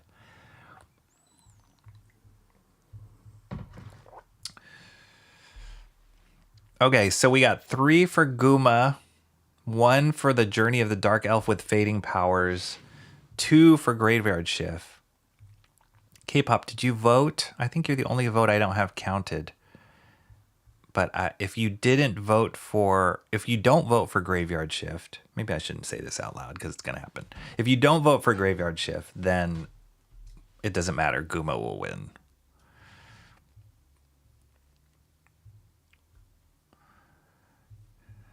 $5 discount. That's right. I'm like, wow. So cheap. This is free? It's free to all hot girls. Rocky's like, misgender me all you like if the book is free. Bye. Peace out. I identify as a free. It's not stolen. I'm lurking and listening and hustling stream stuff for tonight. Oh, okay. She's not going to vote. K-pop's counting herself out. Too busy. She's got a million things to plan. So we're going to say Guma is the winner, guys. Despite Bob's Big Burger's attempts pairing up with Mark's music obsession.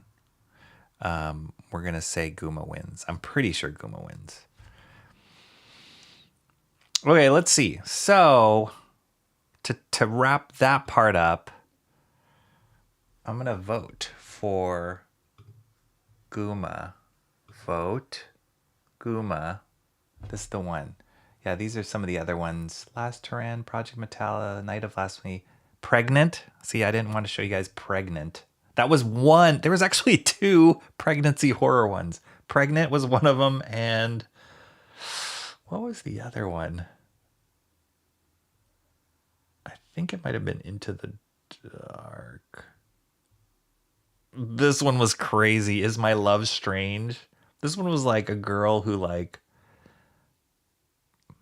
she had commitment issues and then falls in love with a stuffed animal, but not in like a cute way.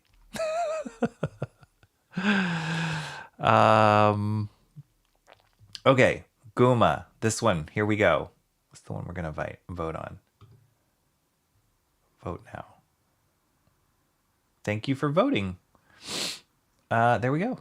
We did our piece for King and Country. You'd think with Japan's population loss problems, they wouldn't be leaning so hard into discouraging pregnancy. Yeah, I don't know what it is. I know that like I know that a lot of Asian countries they had like certain laws, not laws, but like they encouraged some of them had laws, but they encouraged like you could only have 2 kids and you had to stop. And it's more extreme in some of the, like I know China at one point would like take the kids away if you had too many kids. So, but yeah, I don't know how it is right now as far as population. I don't know if they're discouraging pregnancy. They're just freaking people out though with this stuff.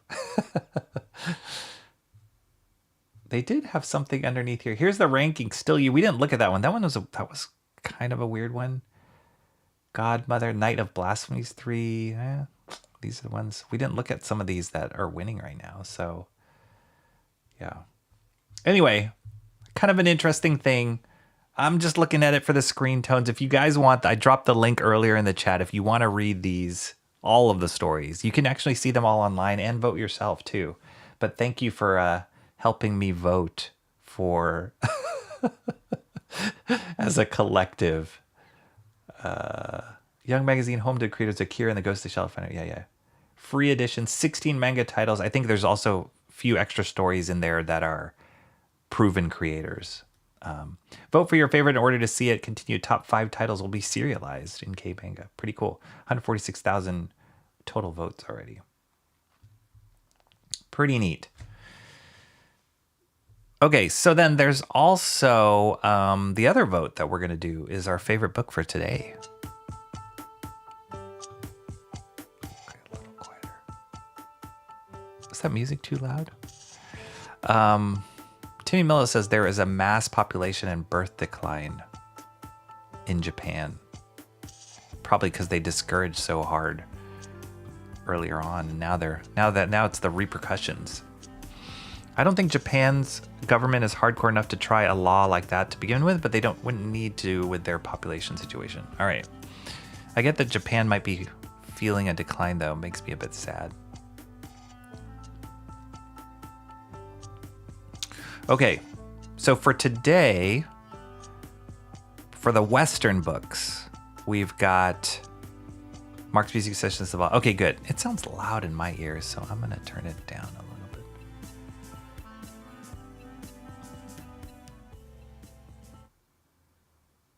Oh, but that affects it for you guys. Huh. Interesting. Okay, so for our books this week, 1, Rook Exodus number 7. Fan favorite. 2, Good Devils. That was the Nick Dragotta like short stories put together. Awesome one shot. 3 was Deadly Class Volume 1. probably won't get any votes based on the reaction that was happening. And 4 is Young Magazine. If you enjoyed that whole experience of just seeing 15 different stories. I mean, we didn't see 15 different stories, but whatever it was, 6 different stories, 8 different stories. But just that compilation, that you can also vote for that one.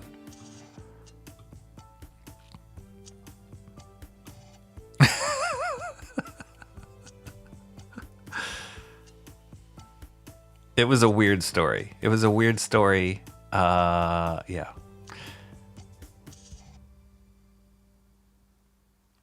Mark's Music Obsession says Rook Exodus #1. Nice. Short list today, but I knew that the Young Magazine, that manga thing, would take a little bit longer, so that's why I didn't pull out more out of my collection to go for it. Lindsay Rose didn't see any of them. Dang it. Timmy Mello says Young Magazine. You saw some of Young Magazine, right? Big Boy Burger says Rook Exodus. You know what? It's going to be amazing the day that you vote differently from Mark's Music Obsession. That would be amazing.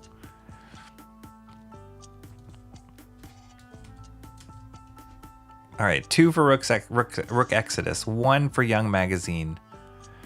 Mo Biggs votes for Young Magazine. What?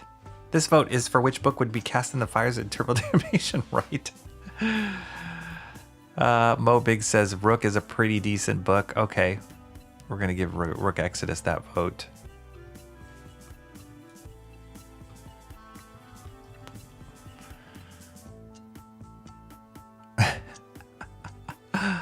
Who is the Young Man? Oh, Timmy Mello is Young Man to say. Michael Bancroft's here. Michael Bancroft just at the end. How are you doing, Michael Bancroft? Where are we at?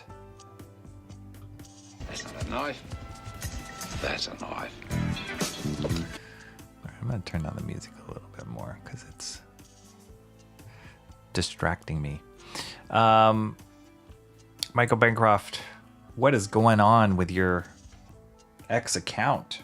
Any forward movement on that? Or have you, you just gave your wife the boot, right? That's what I heard. You gave her the old Canadian, what's it all a boot?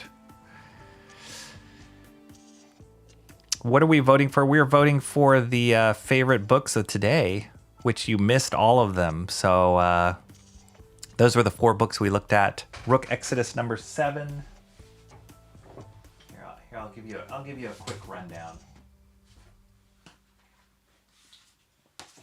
And what we vote on is just which one is the favorite of people. So Rook Exodus #7 is what I picked up today. It's a Ghost Machine book. You're familiar with Ghost Machine. Good Devils, this interesting one-shot from Nick Dragotta, the artist on Absolute Batman, actually. These are short stories he's worked on past few years. Great fun stuff in here because it's very indie feeling to it, as opposed to polished Absolute Batman style. So they showed some bizarre work in it. Deadly Class Volume 1, something I picked up from my library. I have not started reading this, but I'm interested in it because it's a long story. It turned into a Netflix TV series, and it's written by Rick Remender. So curious about that one. And the last one was Young Magazine, which was a free manga digest that I picked up from my local Kinokuniya Japanese bookstore. They were handing those out for free because they want to entice all of us US audience into buying more, even destroying the Western comic book industry even more and getting hooked on more manga. So it was just a cool way of them exposing American audiences to a bunch of different stories from new creators. And then at the end of it, or at the end of the book, they asked people to vote for which one was their favorite. So we looked at a few stories and we voted as a group which one we liked now. But now we're voting which one was our favorite of the week books that we looked at. I sacrificed Mel's account for the greater good. Due to Young Magazine, I had to demote this to a regular non. Oh, dang.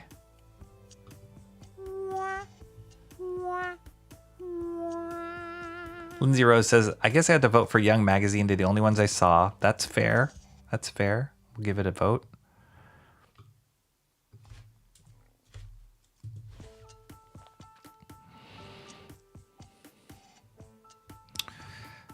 Mark's Music Obsession says you have missed the Web of Spider-Man streams. That's right. You got to go watch. We've already done 2. Web of Spider-Man. Do you know the whole story, Michael Bancroft?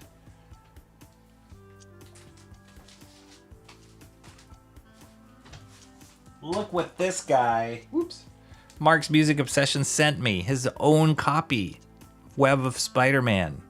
And so I'm in the middle of doing a master study on that cover. It worked. He was the persistent squeaky wheel that's getting the oil now. So yeah, I did 2 streams already of it. We're in the middle of inking that. So go check those out if you can. Yep, that's right.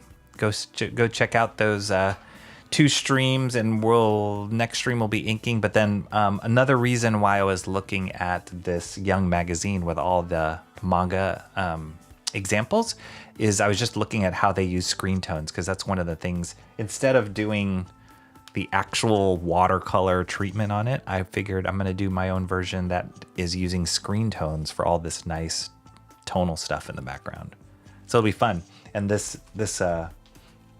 Young Magazine had many examples of how these Japanese artists use screen tones in a very effective way. Mo Big says, Elon said your account will be reinstated the day I receive my gift membership.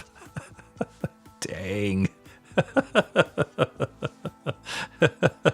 He's like, well, too bad. X account for a nicer lawnmower fair trade. Is it truly entitlement if you're truly entitled? Yes. Munger.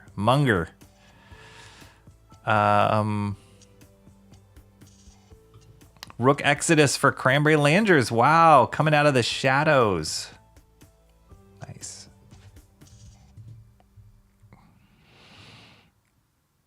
I vote Rook because that's the only series I've read. There you go. All right. Fair enough. 5. Rook Exodus. Running away with it.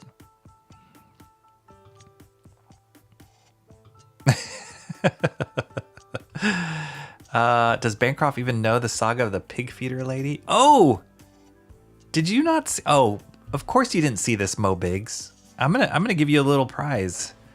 All right, I'm gonna call it Rook Exodus 1, guys. Before I show you the little prize. Okay, stop with the music. Okay, Rook Exodus is our winner. But before I go, this is why you don't even know Mo Biggs. Because you're not on Discord, buddy. All right, let me find this. You're gonna appreciate this. This was something that I was messing around with, possibly. Do you see that?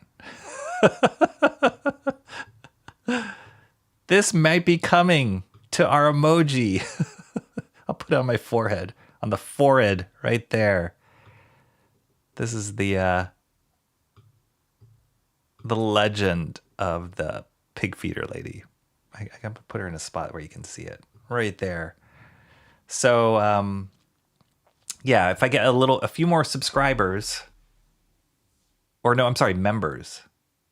A few more members, I can add another emoji. I think I have to get, I don't know how many more members I need to get. Every time I get a certain level of members, you can add another emoji. So I've hit my limit. You guys know those emoji, the Wednesday Comics emoji, the boomer emoji, the yapping emoji, my Wednesday Comics, shoot the fat, all those kind of things. And even the pig feeder lady love with the little pig in the heart. But this is the actual pig feeder lady that I ripped off of my video. There she is, the legend. And I had dropped that in Discord just to tell people that it might be coming. So, of course you wouldn't know, Mo Biggs, because you're not on my Discord. Go join it, dang it. It's still pinned in the top of the chat. Go join Discord. You don't know what you're missing. Local knowledge. Wait, let me hide this.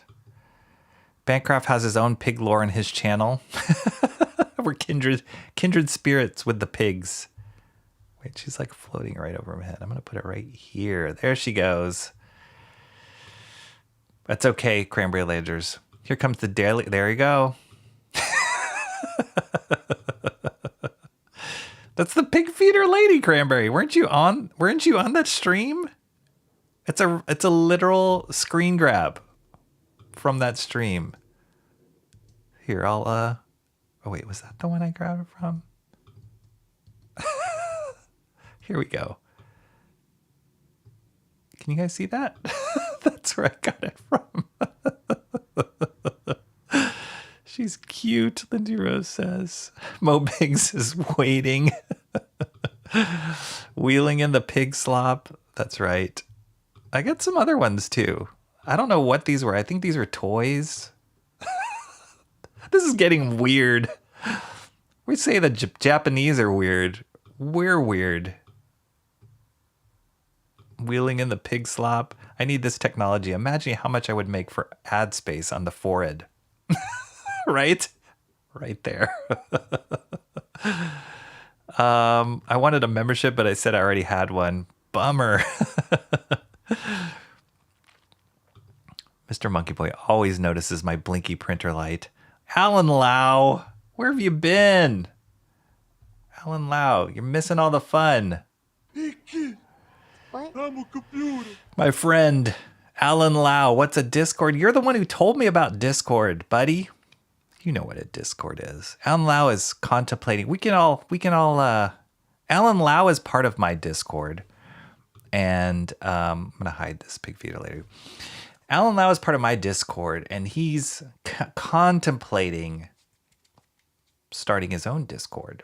So you guys can, if you are part of my Discord, you can harass Alan Lau in my Discord to tell him to start his own Discord of some comic and animation stuff that he's working on, which would be incredible. So Alan Lau, you got to do it, man. Got to do it. We'll all jump in there. I don't know if Mo Biggs will, but the rest of us will.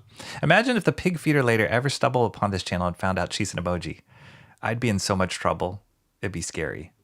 So let's hide that. Bancroft, I've said that's an untapped revenue space. You already rents it out for IMAX. Dang, you guys. Hopefully she wouldn't track you down, Mo. Yes. I haven't gotten the reference since she first appeared. You weren't in that zoo stream? You guys can check it out. It's one of my zoo sketching streams. I was trying to draw the wild pigs, and they all kept disappearing. And then the only person that was on camera was this pig feeder lady wheeling around her wheelbarrow. And then Mo Biggs made her a thing. So that was it. That's how the legend started. And he hasn't let go of it since. Some ladies feed the pigs. Other ladies are the pigs. Dang. At least we didn't make a book about it, unless you count the Rocky Horror Super Show. I never said Americans weren't weird. Yes, definitely. Have you seen big cities? I live in a big city. There are a lot of weird people. Alan Lau says, I disavow my involvement in all Discord. Seriously, congrats on the Discord launch. It's been fun. Alan Lau, you can contribute too in Discord. Dude, I know you're super busy, but you can contribute. You've got some great reference and commentary too, I'm sure. Mark missed that part of the stream. You got to go back and watch it. It's good. I'm not going to do a watch party of it, of my own stream with the pig lady. Maybe I'll make I think I got to make a clip out of that. That's what I got to do. It's time. It's time. I got to make a little clip out of pig feeder lady. Keep your eyes peeled, guys. If you are a fourth wall member, you'll get first sneak peek once that clip is done. That's also what they get. Man, I'm selling it left and right. Everything. Rocky drew her like one of his French girls. No, I didn't. Don't spread that rumor. Mo's aspiring to write manga about peg. That would be amazing. That would be amazing. This is how great ideas. This is how they start right here. You guys are witnessing it. Pig feeder lady is going to be a thing.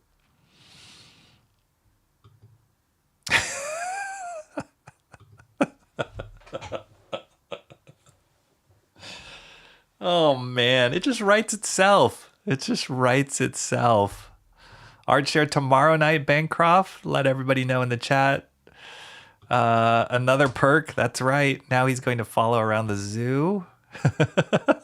I'm not going to take it that far, but you guys can at least see the beginning reference. I'm going to make a clip. I'm for sure going to do it. What can I make that a clip for? Maybe that's just a clip I play, or is it something that gets triggered? So many options. Okay, so Rook Exodus 1 as far as the favorite comic for you guys this week. Awesome, which is perfect because it actually is already the thumbnail for this video. So that's what happens whenever you guys vote. And the winner, I changed the thumbnail to match that. To match whatever you guys vote as the winningest or the favoritist of my Wednesday comics. So yeah, there we go. That's what I got this Wednesday. And I don't know if I'm going to stream. I'm going to see if I can stream again this week. Let me pull it out for those of you who haven't been in the, gosh. Here, Bancroft, we can share with you.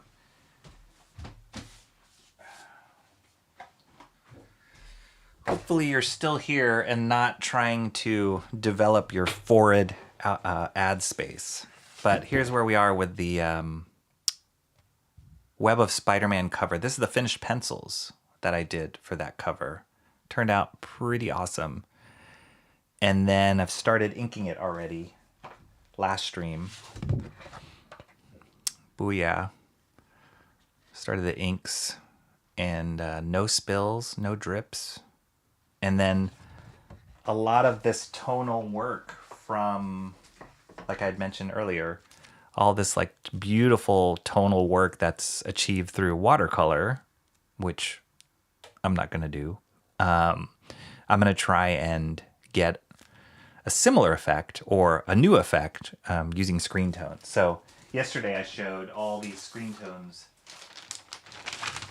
My life is just connected. All these screen tones here that I picked up, different densities, different patterns, and I'm going to mix and match those to kind of achieve some of that tonal effect that Charles Vess did with his watercolor painting. So there you go. Legendary cover.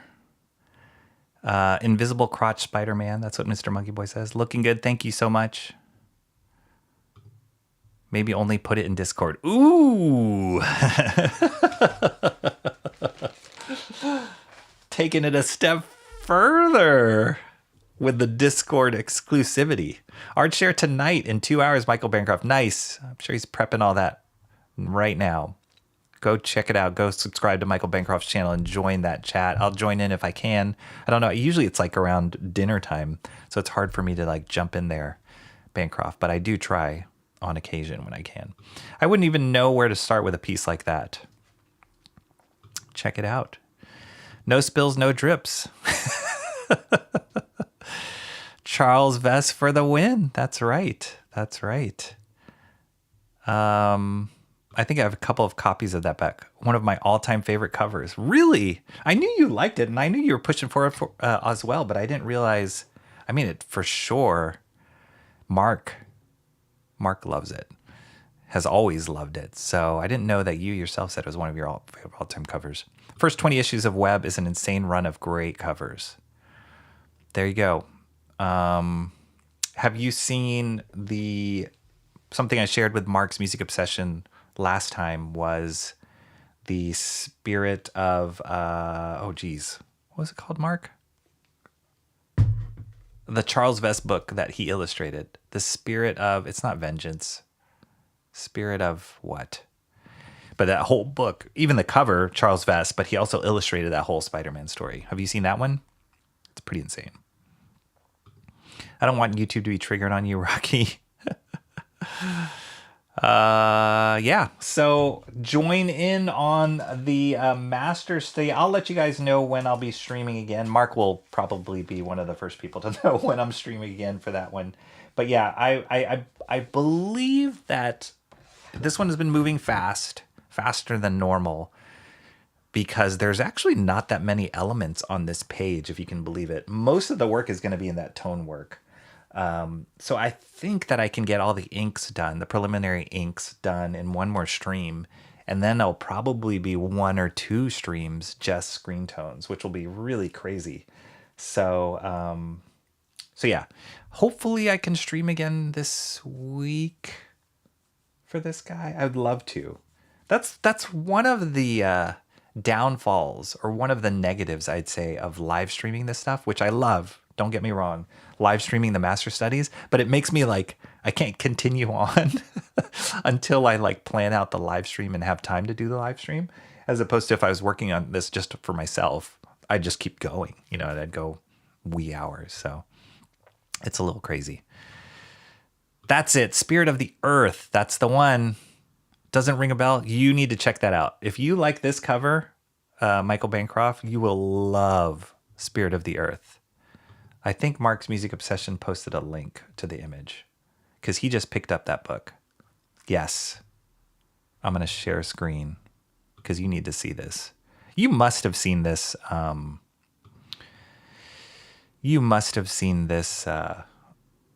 Image before, Bancroft. This is a shot of it. Check it out. Have you seen this cover before, Bancroft? It's so good. You should bring it up in Art Share. So good. And then the interior is amazing. Actually, I'm going to do it, Mo. If you, let's see, hide this, show this. Whoops, that's not Discord. I'm going to show it, because on Discord, one of the channels I set up is like a comic artist reference. So just like a channel where people can just post up images from artists that they like. So check this out. I did one for Charles Vess, and I posted up some of those pages from Spirit of the Earth. You guys see that, right? Okay. So that's the cover that Mark just showed. He just brought that book. But look at these pages. Like, come on. Talk about watercolor. Holy cow. Amazing. Really good.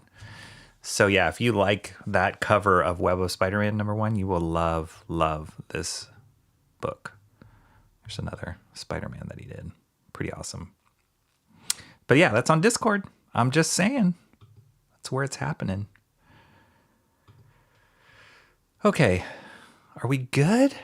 I recall the first time I saw the black suit was in Marvel Age, drawn by Rick Leonardi. Possibly. Was that the very, very first time, though? We had this discussion a little bit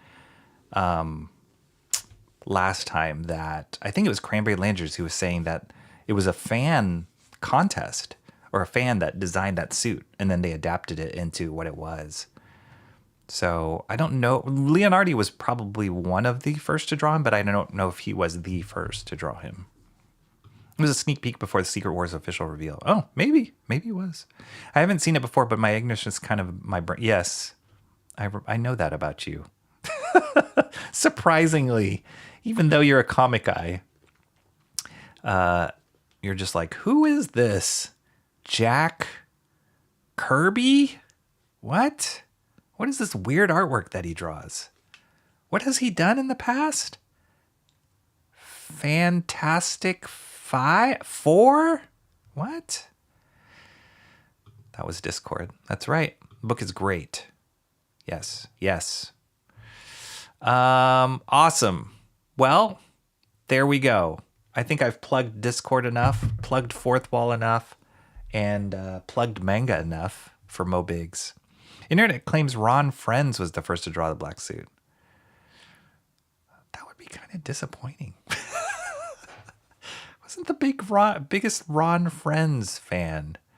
I loved Mike Zack drawing like Secret Wars and Spider-Man, and Rick Leonardi, amazing, right? Charles Vess, amazing. Ron Friends? In this Web of Spider-Man, I believe the artist was Greg LaRocque. He was pretty good for his black suit, but not Ron Friends. Okay. All right. In spite of being not a DC guy, Bancroft was able to identify both Batman and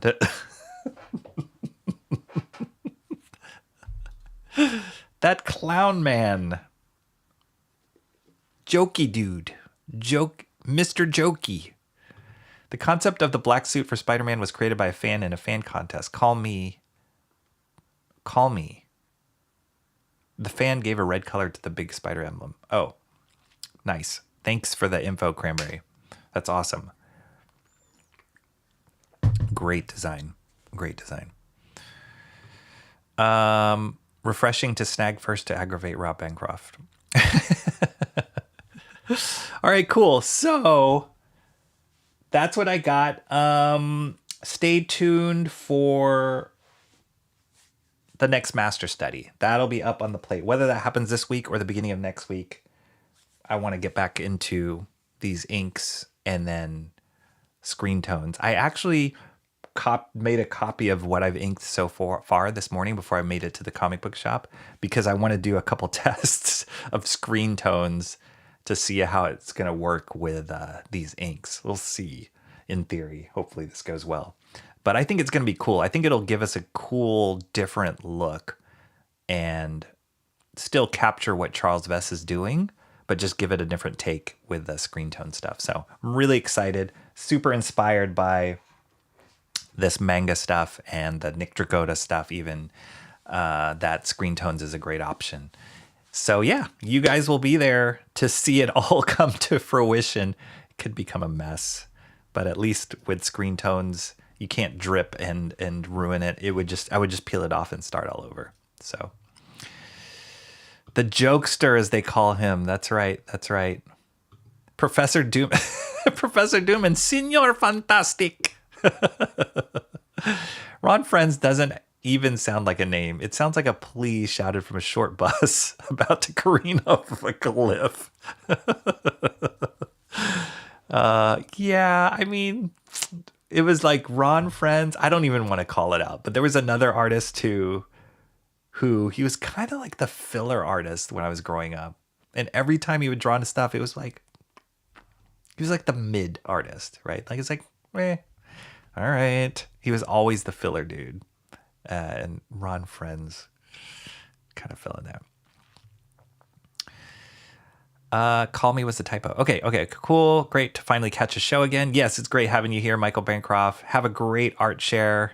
No pressure on this Web of Spider-Man cover. None at all. No, not at all, Mark. Thanks. Thank you guys so much for being here. Please hit that like and subscribe on your way out. Join us as a YouTube member so you can have pig feeder lady emoji. That's the only way. Or become a member and help us push up so we can add that emoji. Or join us on Discord. That's free.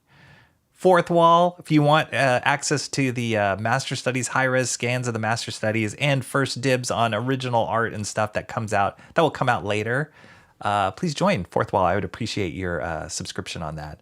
But as always, I love having you guys here. It's so great to get to know you and have these conversations, joke around, super fun. Thank you so much for being part of my channel. Have a great rest of your Wednesday, and I will see you guys next time. Thank you so much. See you later.